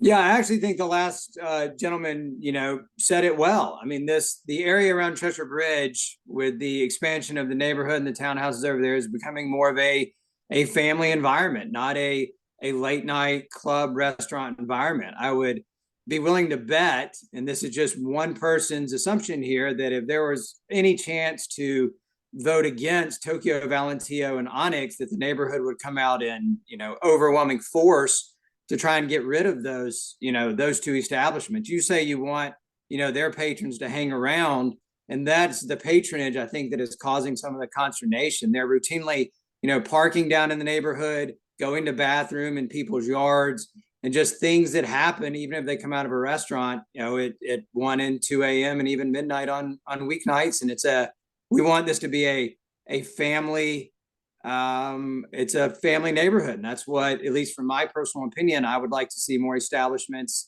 cater to that, and not, hookah bars that want to be open till 1 and 2 a.m. But I wish you well.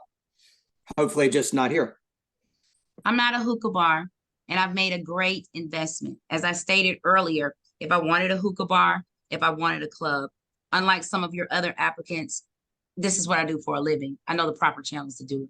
But we asked you about a hookah, and you said you haven't made up your mind yet. And I also, just to add, I felt somewhat misled in the fact that you are the owner, but it turns out that the property is owned by a pretty well-known prominent club promoter. Okay, so that's not the case. If you saw my application, it says that I'm the agent. I also have included with my application my lease. So that's not misleading. And I cleared that up very frankly. Very frankly. And just because that group, a former promoter that was a part of that group, that owns the actual building that was purchased for $3.5 million per se. That's something that you can look up and verify. That's not misleading. I am the owner of Copper Cove, not 1782 LLC Cheshire Bridge, that owns that property. And as far as hookah, yes, I answered you frankly and honestly. I haven't made up my mind, but I am very well and knowledgeable about the terms of profit that can come with hookah, and it is something that I consider. But if I decide to do that, then it would be only on my enclosed patio. I have invested a great deal of money to aesthetically turn that property around. But you can't control what happens outside of your property at midnight, 1 a.m. and 2 a.m. after people have been around drinking and smoking hookahs. And that's the problem we have, and that's the concern, at least. Again, I'm just speaking for myself. You asked for some feedback, so I'm just trying to give it to you. I'm all done. Thank you. Well, Mr. Smith, you can't accurately say that I can't control, because as I stated earlier, my business didn't have any citations. And I had an operating business for 4 years consistently in Buckhead at my other location. But thank you. Thank you. Okay, we have incomplete business on the first application, and that is, since the first motion did not pass, I do need an alternate motion. Is there an alternate motion?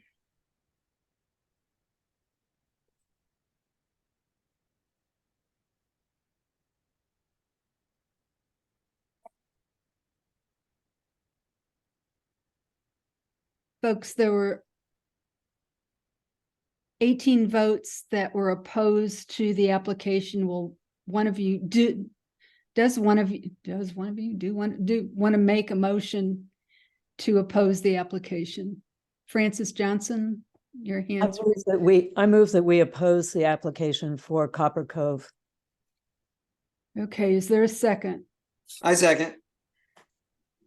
I'm sorry, I missed the name of the person that seconded. Mark Smith. Thank you. Okay.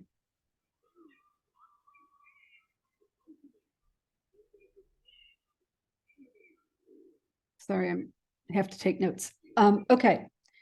So a motion's been made to oppose the application for Copper Cove. All those in favor of the motion, Madam please. Chair. Yes. Madam Chair. Jack. May we have a moment of discussion on this? I have a question for those opposing it. I wonder if somebody would like to state a reason, a legal reason for opposing this. Okay. I would be happy to hear that and consider it. Not I don't like it. I'm sorry they're saying open to hours, that they're allowed to say open to, a legal reason, something found in the code that they're not so satisfying. Does anyone want to provide that a rationale for the denial? I don't think we have to. I don't think we need a legal reason. No, that's Well, the whole point of the NPU, Jack. folks, Right.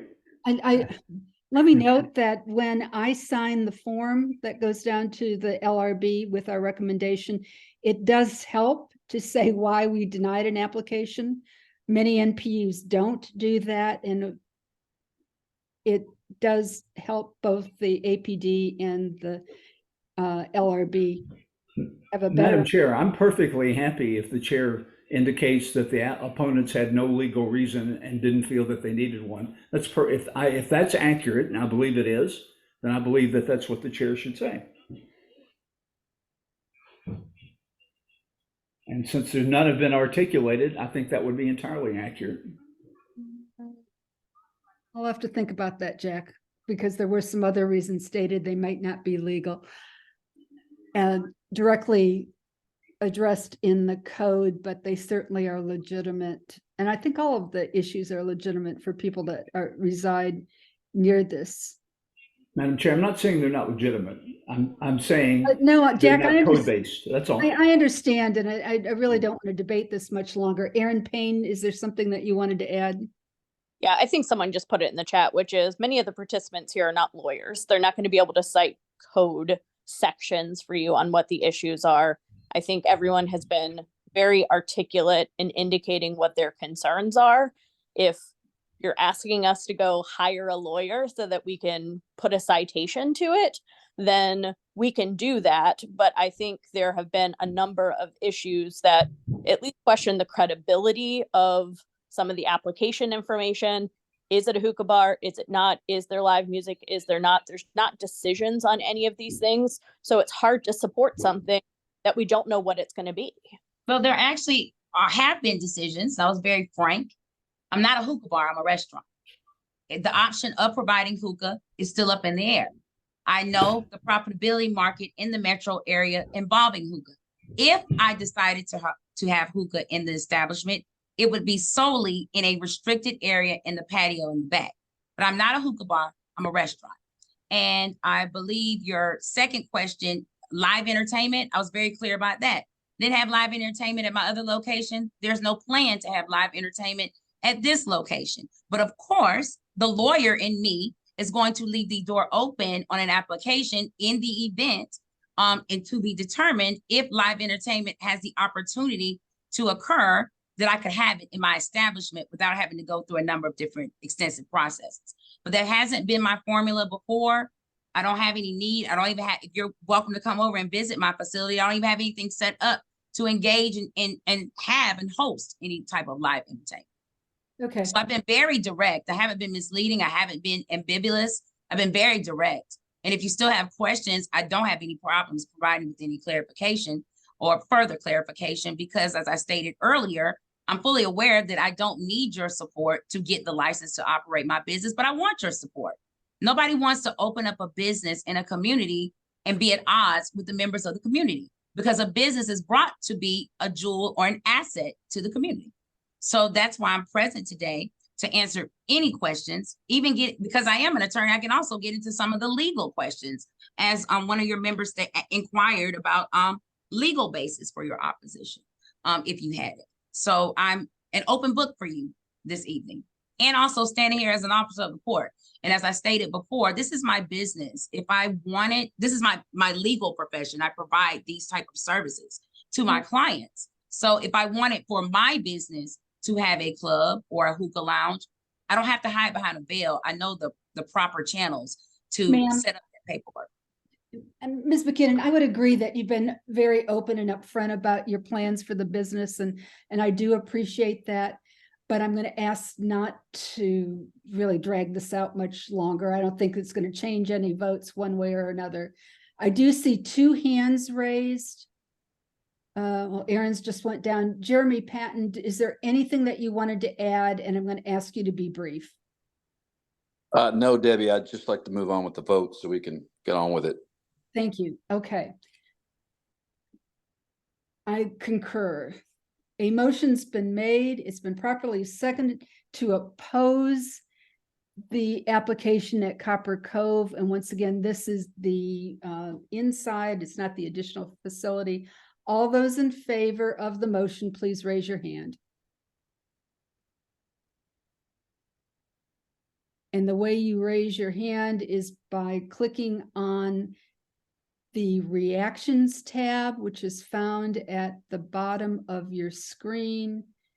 And you'll see you should see an icon that says raise hand next to it. Okay, if you're opposed to the application, please raise your hand. Has everyone voted that cares to vote? Oh, the number's still going up. Okay. I'll give you a few more seconds. Has everyone voted that cares to vote? I see. Okay. 26 ayes. I'm going to lower your hands. All those opposed to the motion to recommend or to oppose this application, please raise your hand.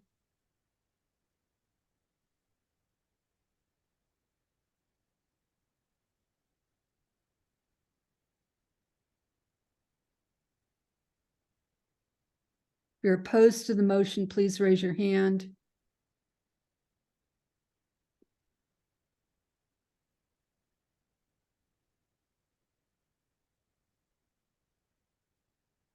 Okay, the numbers stop changing. I see 10 nays. By a vote of 26 ayes and 10 nays, the motion to oppose the application carries.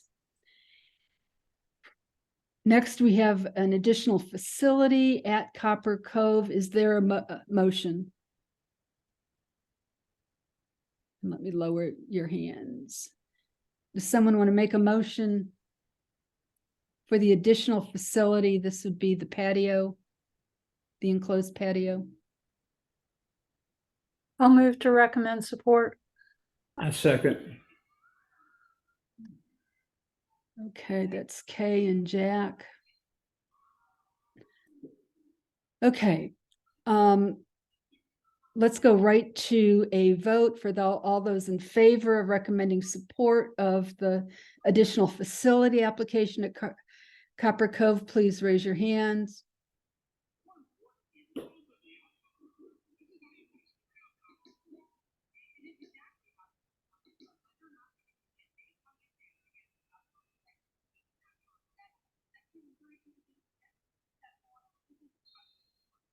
Okay, has everyone voted that wishes to vote? I see 11 ayes. I'm going to lower your votes. Okay, all those opposed, please raise your hand. Opposed to the motion to recommend support.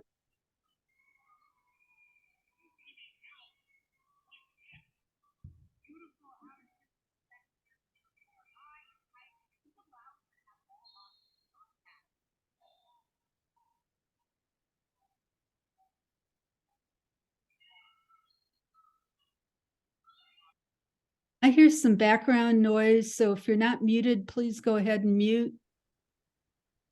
Okay, I see 21 nays. The motion does not carry. Is there an alternate motion?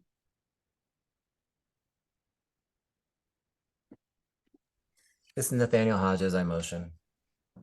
And what is your motion? I motion to deny. Okay. Deny. Okay. I second. Right. Motion. Second, Steve Canis. Thank you, Steve. Okay, motion's been made and properly seconded to deny the additional facility application at Copper Cove. All those in favor of the motion, please raise your hand.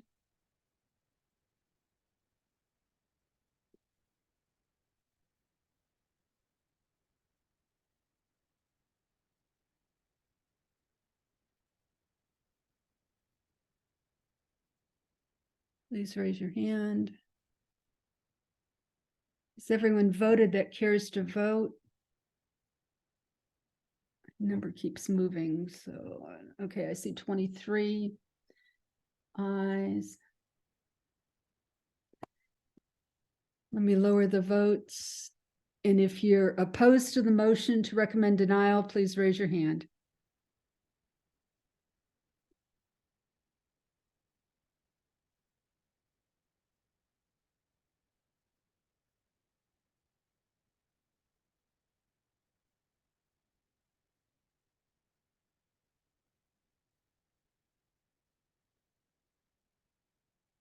Okay.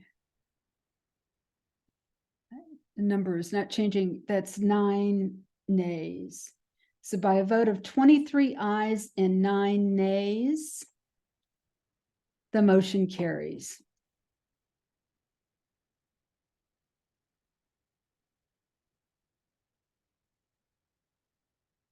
Okay, Jack, I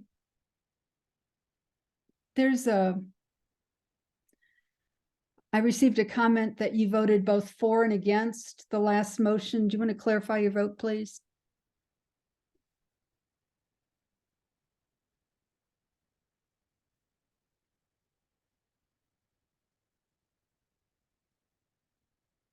Okay, we'll get that cleared up later. Okay.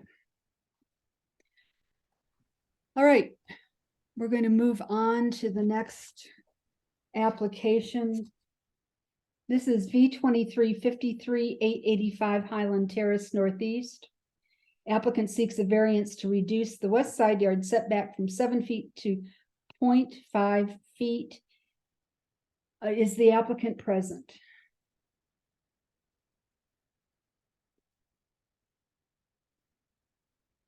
(885) Highland Terrace, is the applicant still with us?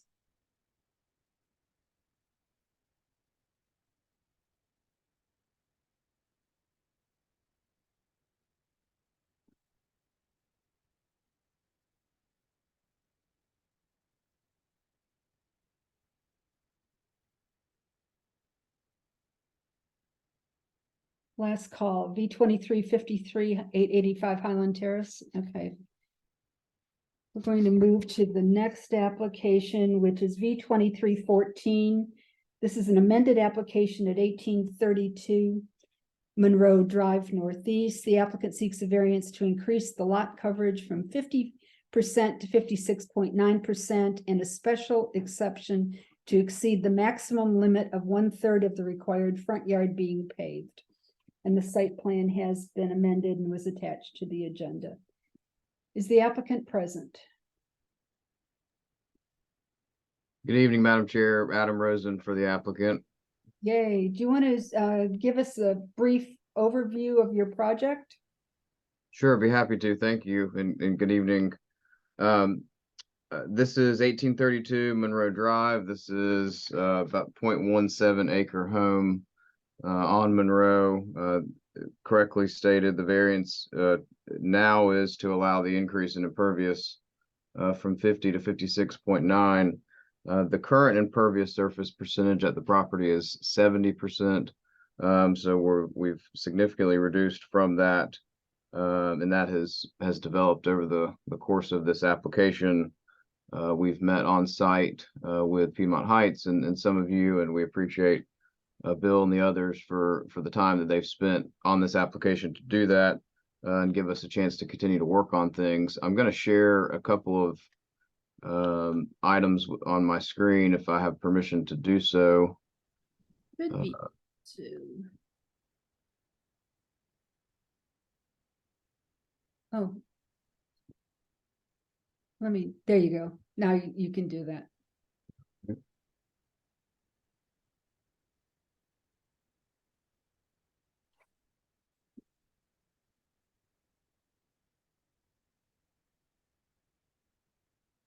All right, so you should see what we've resubmitted earlier this week is an exhibit that identifies the current conditions, the revised site plan, and then some additional calculations and details to that plan. This that you're seeing now is the current condition. And if I can zoom in a little bit, you'll see the dotted areas are the current concrete on the property. So this was a home renovation project. It was permitted initially, which included stormwater management controls. It included flow wells in the backyard that cover and still catch all water from the roof and downspouts. Since that time, to address limited parking and maneuvering on the property, the applicant added area in the backyard and in the front. If you can see my cursor, if you're looking at the property to your left, there's an existing driveway that is proposed to be removed, or at least a portion of that is proposed to be removed. That existed in the front. There was some walkway area in the front, and then the driveway along the right-hand side of the property leading to the backyard area. When I change screens, does that change to the pictures? Yes. Okay, so I'm going to show you a couple of pictures to give you an idea of what the property looks like on site. This is the backyard area that has the additional driveway area. If you're looking at this and to the left, there's not an additional garage or any other area underneath the house. This is really the extent of the backyard turnaround area and one of the reasons why the additional concrete was added. This is going back up and looking back into part of the backyard area that is of course not driveway surface, back up the side of the house along the driveway, and then to the front yard area along Monroe. So that's the existing condition that we're working on trying to fix. This was done without a permit. The additional concrete was. The applicant was cited for that, has gone to court for that and paid the citation fines for that. And so of course we're here now to address the variance side of things as a result. A couple of reasons why this was done. Not only was it to address the limited area to maneuver, but because you'll see this neighboring property, and I have some other examples of others that had similar front yard parking areas or turnarounds. And one of the other experiences that the applicant based the decisions on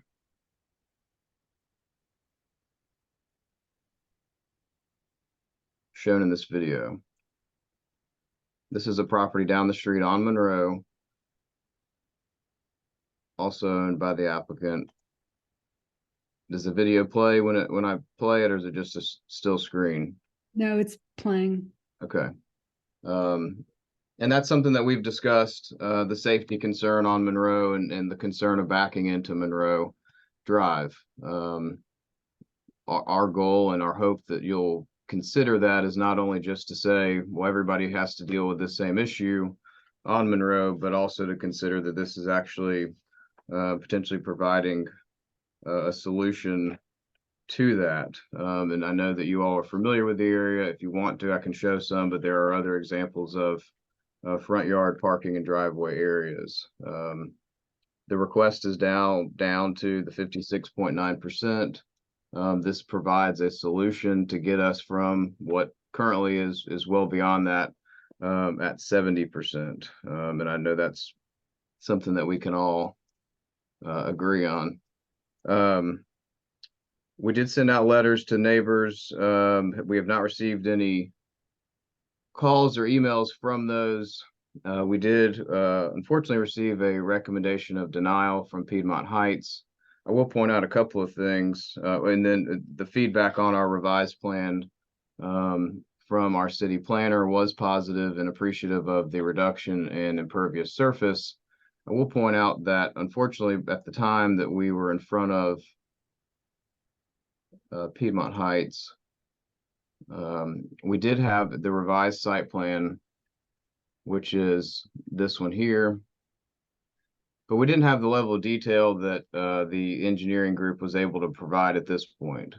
And as I've said to others in the past, you know, we were able to revise that and have that earlier this week, not well in advance of this hearing, of course, and not on the agenda for everyone to consider. So if there is a desire for more time to be able to review, we are agreeable to that, but I'll at least for now give you some highlight what Gaddy's surveying engineering or surveying design did, and this is a very experienced group with the city of Atlanta, is to go ahead and get to the place of where this plan would be if submitted through the rest of the review process, as you know, from here to the BZA, then through plan review with the city departments. And so this plan has the sheets that also includes the data to show tree recompense, to show the profiles and exhibits of the planned trench drain and flow wells on the property, and to show the calculations of the impervious surface percentage and the corresponding manner in which these water quality systems address those. Unfortunately, we didn't have this level of detail when we were before Piedmont Heights. And so that's, I know, something to be considered. Let me give you a little bit of a kind of walk around of this plan. you saw the original or the existing conditions plan. What we tried to do is make it more demonstrative to see what's being removed and darkening these gray areas of impervious surface that will be cut out as a part of our plan. And that's what gets the percentage down. So all these darker areas are removing concrete. We're cutting out grass strips wherever we can find room to do so. We're cutting out existing concrete along the sidewalk here in the front, which will be all these areas will be regrassed, and all of those details are on this plan showing regrassing requirements and irrigation and those other details. This plan and these designs will allow all the water, all the impervious surface allows to run to go down the driveway around the sides of the house. And remember, the downspouts from the gutters are already piped into a system. The remaining impervious surface is taken to the back of the property. We have a trench drain wrapping all around, and then it takes it to a modified French drain here in the back. And then a grate drain along the back of the driveway here. So some pretty significant measures to make sure that we're addressing the impervious surface. I know that it's been a little bit of an aggravated situation, but I encourage you to look at 56.9% as the impervious surface percentage and addressing that, which is 6.9 over the 50%, with the level of detail that they are as far as the water quality features. And then some of those calculations and profiles that I know are hard to see just on this, but are on this page 3, showing the calculations, the amount of gravel and other things that are required based on the amount of impervious surface. And so that's on page 3 of this exhibit as well. So I'm happy to answer any questions. We're thankful for everyone's time in considering this. And we did get an updated referral certificate. I know that, Debbie, that was a question from before, and I think I was able to confirm that with our planner that it was updated. I've seen that Right. for the 2 variances being considered. That's right. Before I open this up for questions, Piedmont Heights. Bill, do you want to give us your report? Hi, Debbie. Thank you. This is Bill Compton with the Piedmont Heights Civic Association. Our board did review this application on a couple of occasions at 2 different meetings following multiple deferrals. Our board did vote unanimously to recommend denial of the application. 2 primary reasons. Number one, the site plan as designed does not solve the primary reasoning for the application itself, which is a way to enter Monroe Drive without backing out onto Monroe Drive. If you back out of the driveway, you do not have sufficient space to actually be able to use the turnaround as designed without actually entering the street with the rear of your car or from utilizing the driveway next door, which is not the property of this applicant. So that is one of the primary reasons. And therefore, the turnaround that's in the front yard really has no other reason than actually to be just front yard parking, which is of course not allowed per zoning ordinance as well. The other concern we had as a board is that we have seen no calculations that actually show that the engineering of the increased stormwater management will actually handle the additional water that's being generated by the increase in impervious surface area.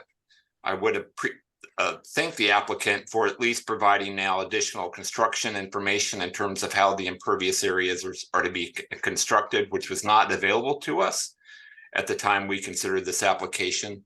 But even reviewing the application now, from what I can tell, it just came out, I believe, yesterday.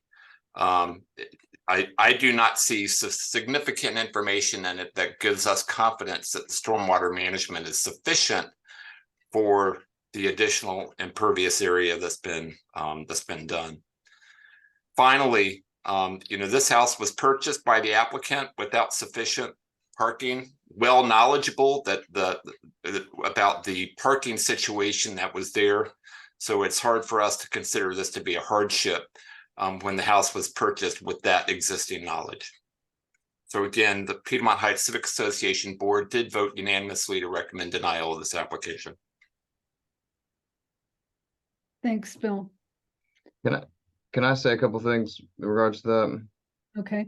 So the goal is for the ability to have the driveway and the turnaround connect. I know there's been some questions about the ability to do that.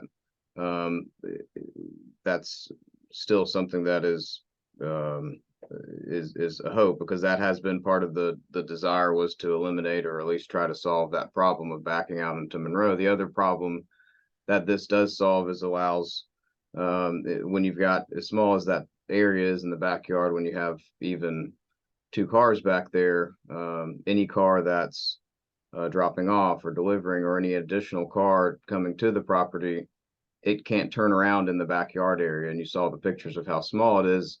And part of the reason it's small is to allow additional area that's not impervious. I mean, it could be larger, and I don't know that it would be enough room. It's really not as big as it may even look on this plan. So it does solve that problem as best as it can with the circumstances. This is done by an engineering firm that works extensively with the city of Atlanta and knows what's going to happen in the next steps. So I hesitate to doubt that they've designed something that will not compensate for the additional impervious surface. And again, we're talking about an increase from 50 to 56.9, and certainly better than where it is at this point. We recognize that it was done, and that, you know, it was a code enforcement matter that was addressed and citation paid for in municipal court. So we've tried to go through the process to come up with a solution that works and mitigates any of those circumstances. Bill, I know that you've spent a lot of time on this, and you know the level of detail that's on this. I think answers the questions. Again, if you know time is helpful, we're willing to allow it to be deferred. If there's something needed from the engineer beyond this, you know, I try not to question them, but I've tried to get whatever level of detail they can provide to show that this is satisfactory. So I hope that helps answer some of those questions.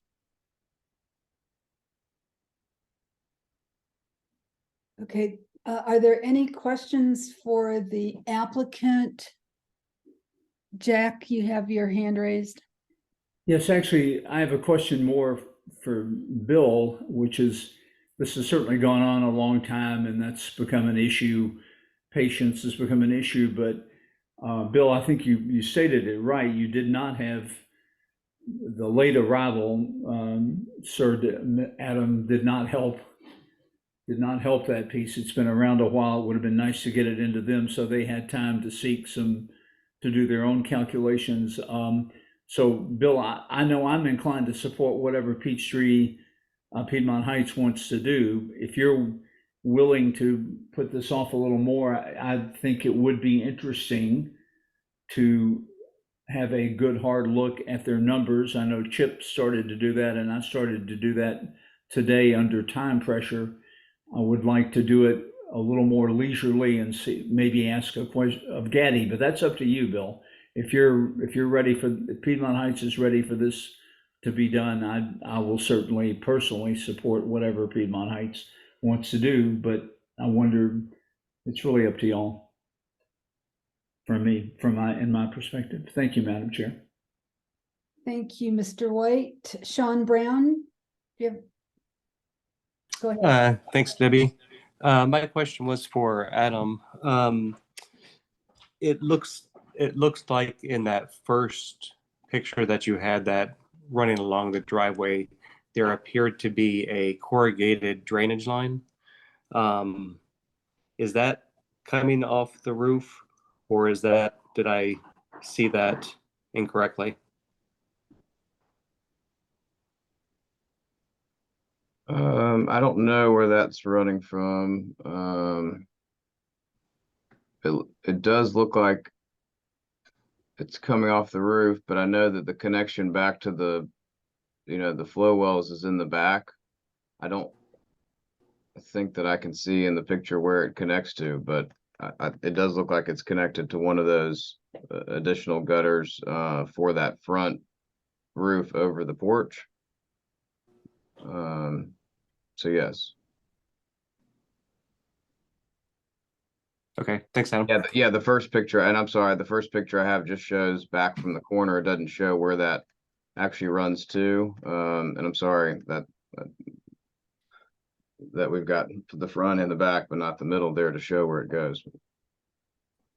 I know that when they were originally permitted and did the initial installation of the flow wells and all of that, I mean, that's where it got through the review process with the city as far as inspections and all that. So I know that at least at the time it was all operating the way that it should have.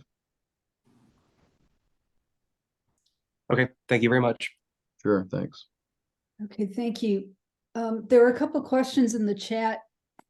Let me just ask them. The first is this an apartment unit or a single family home? It's a single family home. There's not separate apartments inside, as far as I know. And I don't know if it's an Airbnb. It's not the primary residence of my client, and I do think it is a rental. Yeah, the observation from the neighborhood, this is a single family residence zoned R4, used exclusively, for best we can tell, as a rental through such services like VRBO or Airbnb.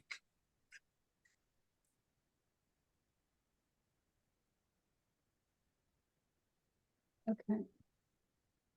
That's quite frankly, that's one of the major issues with this property. Is it was a house that is quite large, built for a lot that probably is not sufficiently sized for it. And when the house was built, it was designed without adequate parking.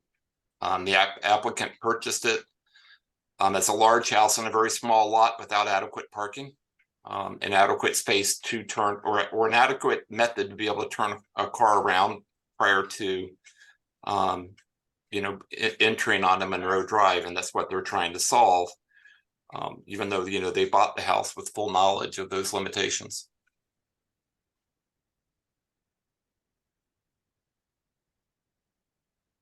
Okay. Are there any other questions for the applicant or for Piedmont Heights?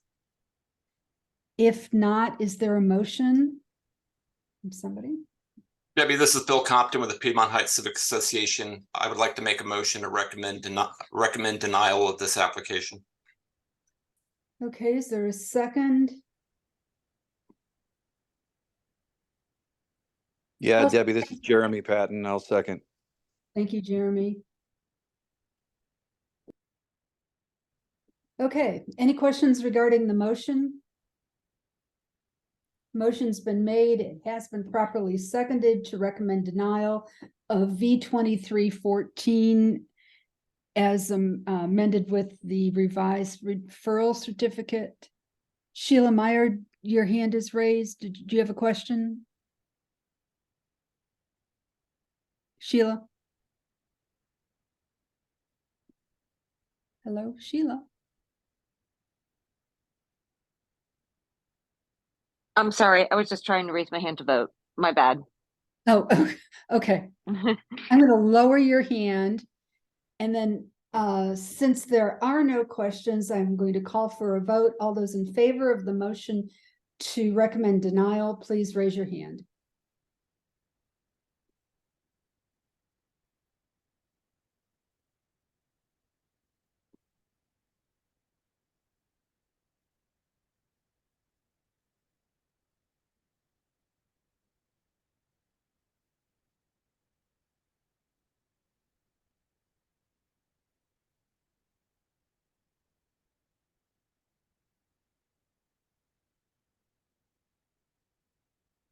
Okay. Looks like the number stopped. That's 19 ayes. Let me lower the hands. All those in favor of, or those opposed to recommending denial, please raise your hand.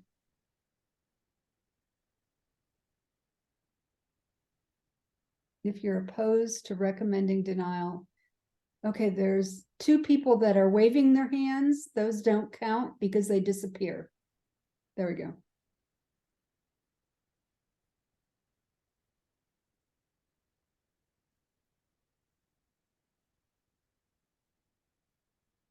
Has everyone voted that wants to vote?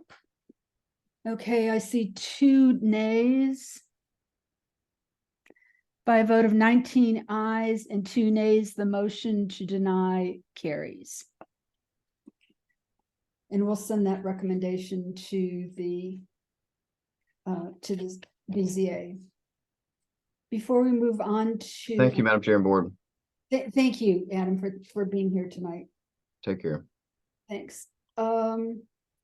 Before I move on to the last application, which is Winterfest 2023, is the applicant present for V2353?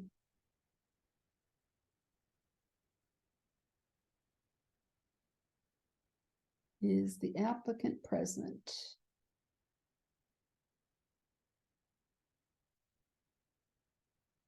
Chip, did you have a question? Oh, okay, thank you. Okay. Then is there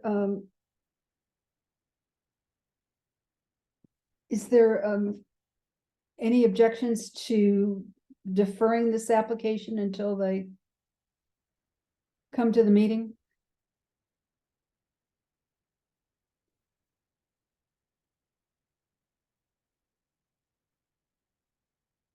Any objections to deferring? If not, then we will defer this application to next month's agenda. Got it. Okay, we have one more application and then we'll move on to committee reports. Winterfest 2023. Yep, we're here. Oh, hey, Mallory. Thanks for sticking with us. Thanks. Tell us about Winterfest 2023. It's a classy event with 500 participants. Is that it? That is the goal. Katie Vopel is getting back on. Her phone died and she can speak to it a little better than I can, but I'll hit the high points. Okay. So it is scheduled for December 8th and 9th. The 8th is going to be a Tour of Lights block party, and that'll be specifically on Virginia Ave between Barnett and Todd. Okay, is that Virginia Ave or Virginia Circle? Oh, sorry, Virginia Circle. I apologize. Okay. Yep. So that would be sectioned to just that street. Todd would be part of the entrance to that festival, coming from Virginia Ave. There would be a couple of food trucks on that street, as well as a hopefully trailer restroom. There would be a stage at the intersection on Virginia Circle, at the intersection of Barnett and Virginia Circle. And that is just for the Friday night. And then for Saturday, December 9th, they will do the same thing they did last year with the Jingle Jog and the Holiday Parade. Jingle Jog would be 9 a.m. to 10 a.m., Holiday Parade 10 to 11, and then the Artist Market and Kids Corner 11 to 4.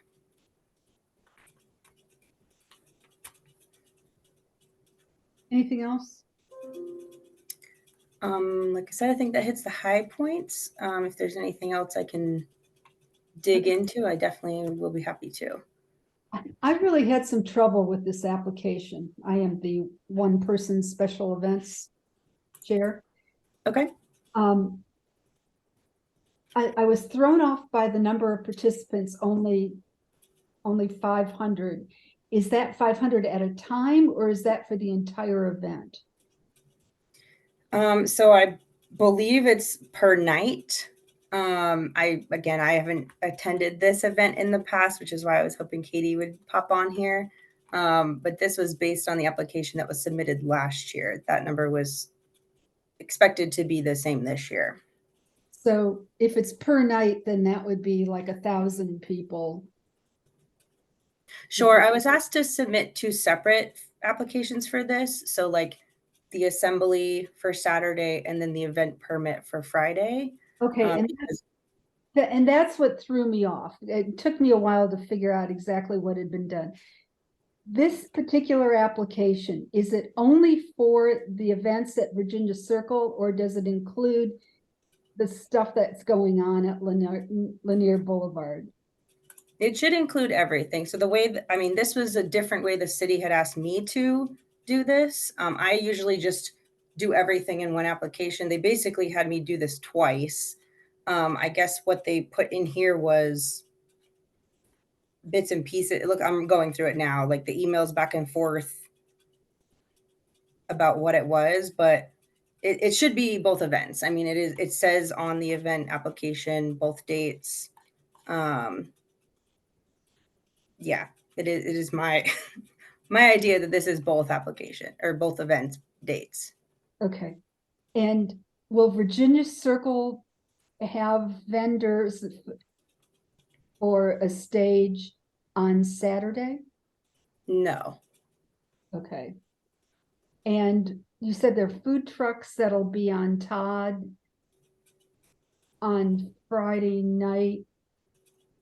Will you be able to drive on Todd, or will that be closed off? It'll be close to through traffic. Obviously, if anybody lives on that street, they will get through.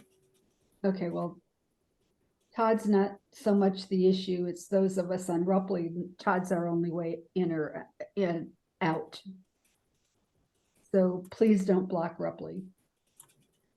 So Rupley will not be blocked at the one way in, and you will be able to turn right to get out on Todd. Okay, but we can't turn left. Okay. Correct. Okay, that's good to know. I mean, ideally, if you're trying to go to a house down there, it will be passable, but the idea is to keep least amount of traffic we can. Yeah. Okay, we can manage that. Does anyone else have any questions? This is Winterfest, the full weekend. The application's kind of wonky. Yeah, and I apologize again. This went back and forth with the city a couple times to get it to where they were happy with how I presented the assembly. That I understand. Okay. Okay, is there a motion? I'll move to support. Okay, thank you, Kay. Is there a second?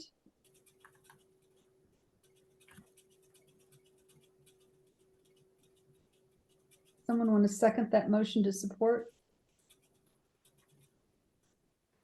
Anybody? If I'll not, the second it. motion, Todd. Was that a second, Todd? Yep. Okay, great, thank you. Okay, motion has been made and properly seconded to support Winterfest 2023 in Virginia Highland, which is a Class E event. About 1,000 people, we're guessing.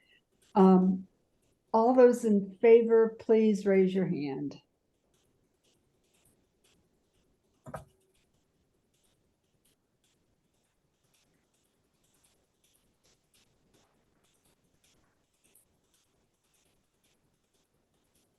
You're in favor, please raise your hand. Okay, I see the number changing. That's 16 ayes. All those, let me clear the feedback. All those opposed, please raise your hand.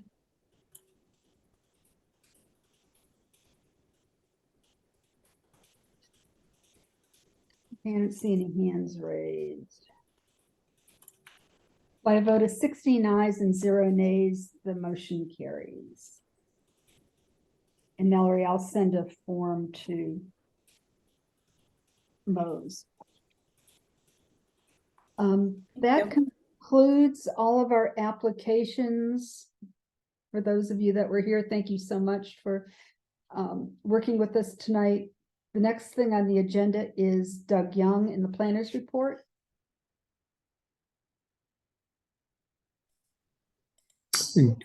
Good evening, everybody. Doug Young, Director of the Office of Design and Department of City Planning, here tonight as your NPU-F planner. Thank you all for sticking around. We do have a couple of announcements from the Department of City Planning. First off, we are beginning our process for updating the comprehensive development plan. We will have a lot more to share about our community engagement activities and schedule later this fall, so please stay tuned for that. Please note that the Urban Design Commission has nominated the Fulton County World War I Memorial at Pershing Point Park to protection underneath the city's historic preservation ordinance. The nomination will be reviewed by the Zoning Review Board and ultimately by the City Council for designation as a landmark building or site. If you visit the city's website, in the Future Places Project website, you can find out more information about the city's historic preservation programming. Next is the Atlanta City Studio, which is the, if you will, the front door space for the Department of City Planning, is reopening in its new location, South Downtown, on Monday, October 30th. It'll be an open house drop-by style format from 12 noon to 7 p.m. So please check us out at 235 Mitchell Street Southwest. That is in the historic Hotel Row set of buildings just south of the 5 Points MARTA station. We'll also be announcing some of our new programming, and you can tour our space and learn about what we're doing in the Office of Design through the Atlanta City Studio. Next is another update on our Corner Conversations, also being hosted by the Department of City Planning. We just had an event in September in Buckhead Village. Our October Corner Conversation is at Tap Room Coffee in Kirkwood. That's the first Thursday of October. And that is typically this team is out there most of the day in our NPU Corner Conversations tent. So check us out there as well. That's where you can ask city staff, Department of City Planning staff, as well as the NPU staff about questions and comments you have about our programs and activities. A couple NPU University updates. Earlier in the month, there was a Housing Resources for Tenants session on Thursday the 7th, but there's the upcoming overview and explanation of Atlanta City Design, the city's vision document. That's on Wednesday, September 27th. That'll include the Commissioner of the City Planning, Janae Prince, and the Commissioner of the Department of Transportation, Solomon Cabinet, is having a conversation about that vision document. I will post a link in the chat with this information so you can have all that at your fingertips, as well as my contact information if you have any follow-up questions. Any questions for Doug? Doug, do you know if the Atlanta City Design NPU Universities still has spaces for people? I don't, but I believe if you register there, you do get put on a waiting list, but I don't know how long that is or if there is a waiting list yet. Okay.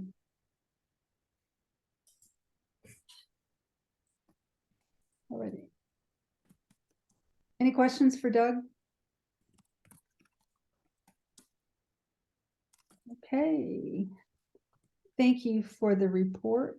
Sticking with us. Alrighty, committee reports. Lindridge Martin Manor, is there anyone here from Lindridge Martin Manor to make a report? Our friend Rich is out of the country. Okay. Piedmont Heights, anything to report? I don't know if anyone's left from Piedmont Heights. I don't hear anyone. Morningside Lenox Park.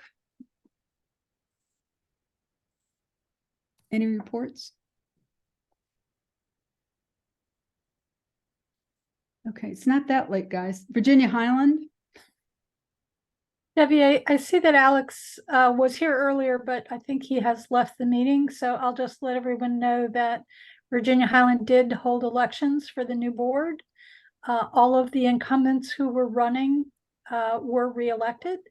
And we have 2 new members on the board, Scott Nichols and Carrie Hobson Pape are new board members. So they'll be getting organized and selecting their officers in the next few weeks. Okay, great. Thanks, Kay. Edmund Park. I don't think anyone's here from Edmund Park. The Druid Hills area. Nope. Parks, trees, and environment is Ben. Hi, Debbie. Holly here. Hey, Holly. Hi there. I'm going to start out with parks, and Ben's going to join me. I'm very excited that Ben is here to discuss something that's going to be a great improvement for our area. This is in regards to one of the projects for the infrastructure bond projects that the city designated for Sunken Garden Park. And Ben, along with the group, but especially Ben, has worked really hard to come up with a plan. And this plan will totally change access to Sunken Garden Park for people that originally could not access it. It'll also help with drainage and improve and enlarge the playground space. So I'm excited about it. I think they've done a great job, and I just want to thank Ben and introduce him, which I'm sure that most of you know Ben Nemo, as he was the MLPA former president for many years. So thanks for being here, Ben. I'm back. Hi, everybody. Hey, Ben. Nice to see everybody. Yeah, as Holly mentioned, we were delighted when we heard from Alex that Sunken Garden was allocated money from the infrastructure bond. If you're familiar with the Morningside Parks, you know Noble Park has gone through a transformation and Sidney Marcus has gone through a transformation, but Sunken Garden has not. So we wanted to use this opportunity to work with the Friends group and the neighbors that surround the park to figure out how to make best use of the funds that were allocated. We decided, since we couldn't do everything, we did want to focus on safety and access, as well as improving drainage and visibility. So would it be helpful if I showed a schematic of the plan, just so everybody can see it? Go ahead. Yes. Sure. Okay, give me a second to share that screen. Let's see here. So if you can see the screen, this is the back end of Sunken Garden. If you are looking from Rock Springs kind of through the trees to the back end, you'll see a few features that are really kind of the primary benefits of the work we propose. One is this, call it a landing pad. It's imagine like a new kind of entry plaza that will not only lead to the stairs that exist, but will be the beginning of a new ADA ramp that will curve around the west end of the park and create a loop around a new expanded playground area. Although it will require the removal of 4 trees, those trees are not native species. I believe they're, let's see, they are volunteer species or cherry laurels, so didn't consider that to be a huge sacrifice, especially because of the safe access we finally would have to the park. We would also provide handrails for the staircases that align the east side of the park. And as you can see in the upper left corner, if you've been to the park, there are these terrible kind of foot-tall, uneven stairs that are kind of an informal access point. So we'll remove those stairs. We'll put in boulders and landscaping of native plants to help with erosion around the sides of the park as well. So really a lot of what I've described is really to improve access and safety for just getting into the park, which currently is a problem.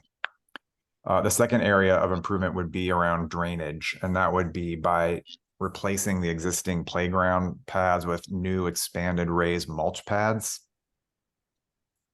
We worked with Patrick Hand on this design, and he's confident this is going to help a lot with, help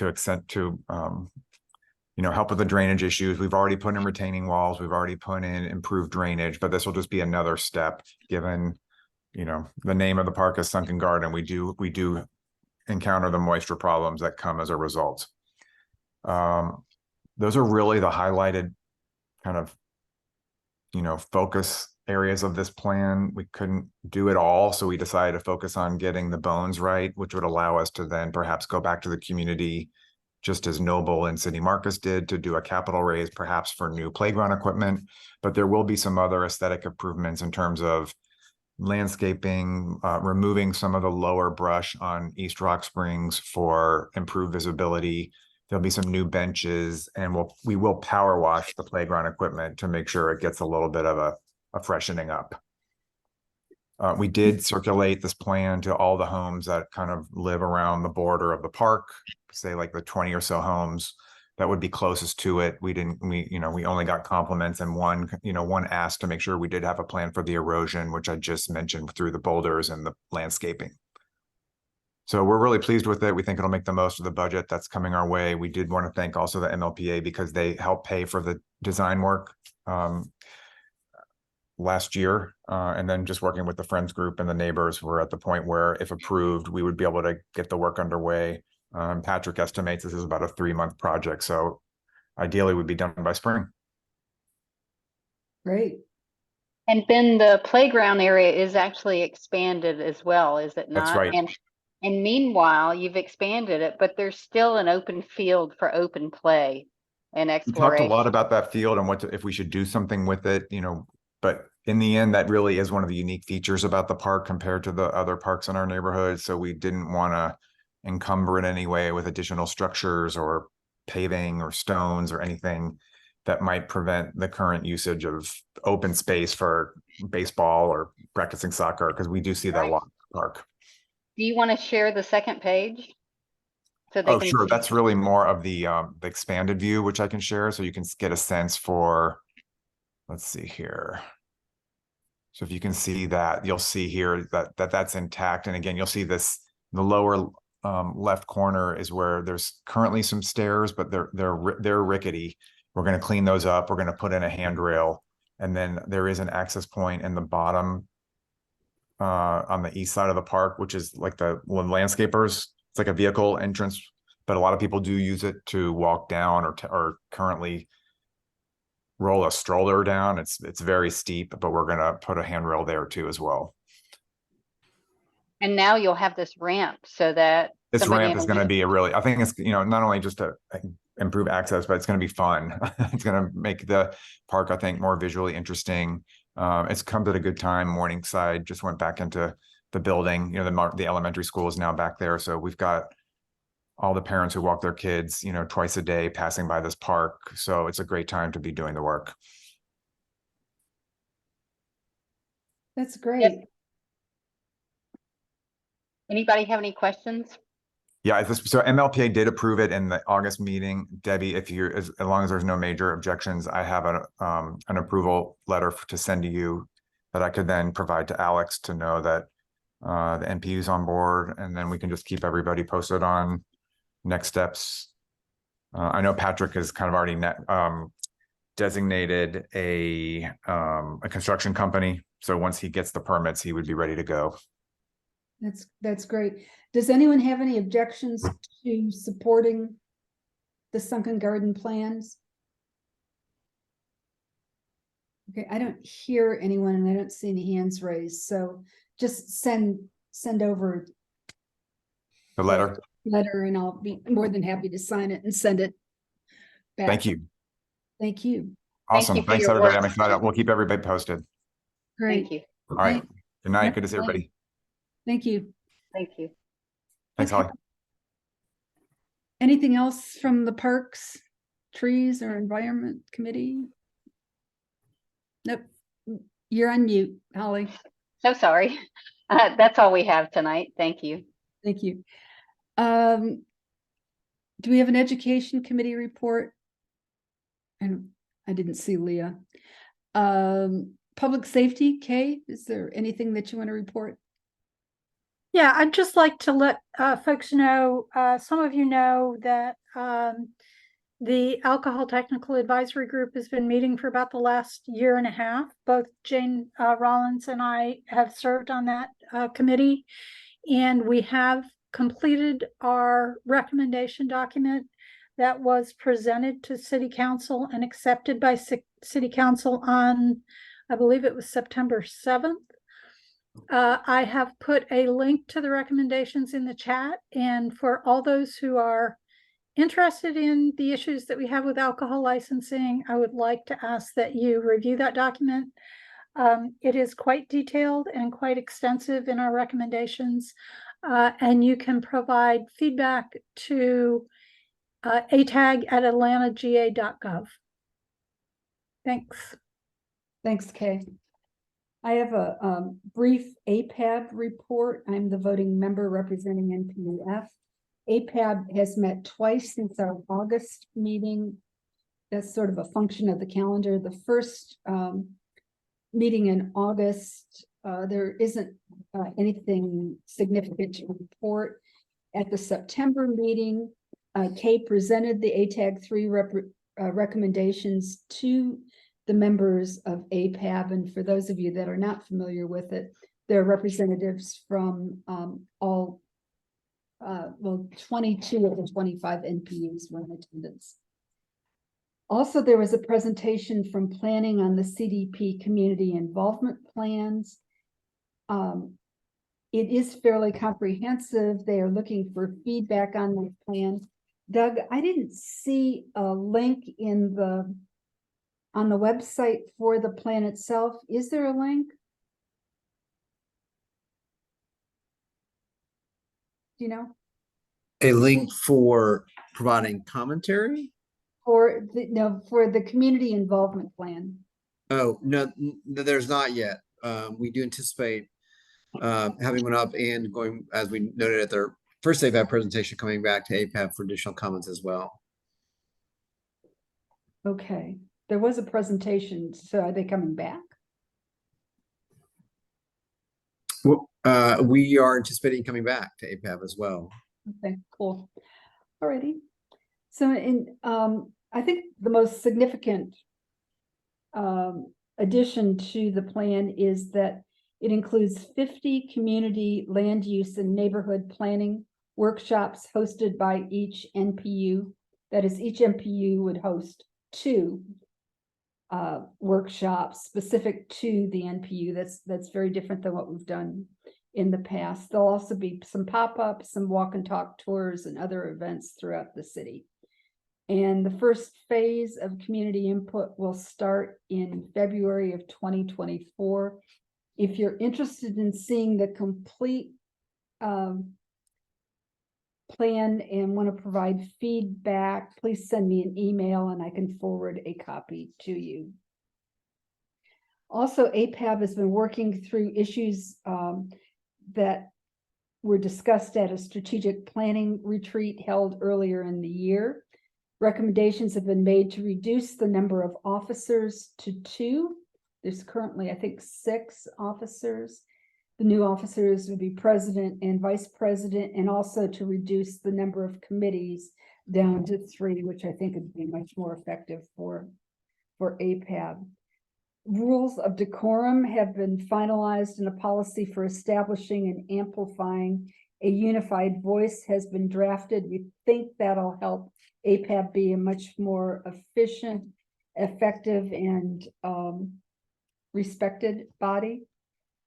And as I look through the recommendations for amplified, a unified voice, it reminds me to remind you that if you have any correspondence that you are sending on behalf of the NPU, please copy me on that correspondence so that if I receive any comments or questions from the city, and they usually come to the chair first, I will have some background and can respond appropriately and support you in that way. From a chair's report, there have been no updates on the SAP 2312, which is 1783 Cheshire Bridge Road. the former roads location. I spoke to the planner last week, and she said that they are woefully behind. They are responding to SAPs in the order that they were received, so it may be a while before they get to that. But from our perspective, no news is very good news. Next month, the month of October, nominations for the 2024 NPU officers will be open. Our elections need to be held in November. That is a requirement of the city to conduct the elections in November. I think it's also a part of the ordinance.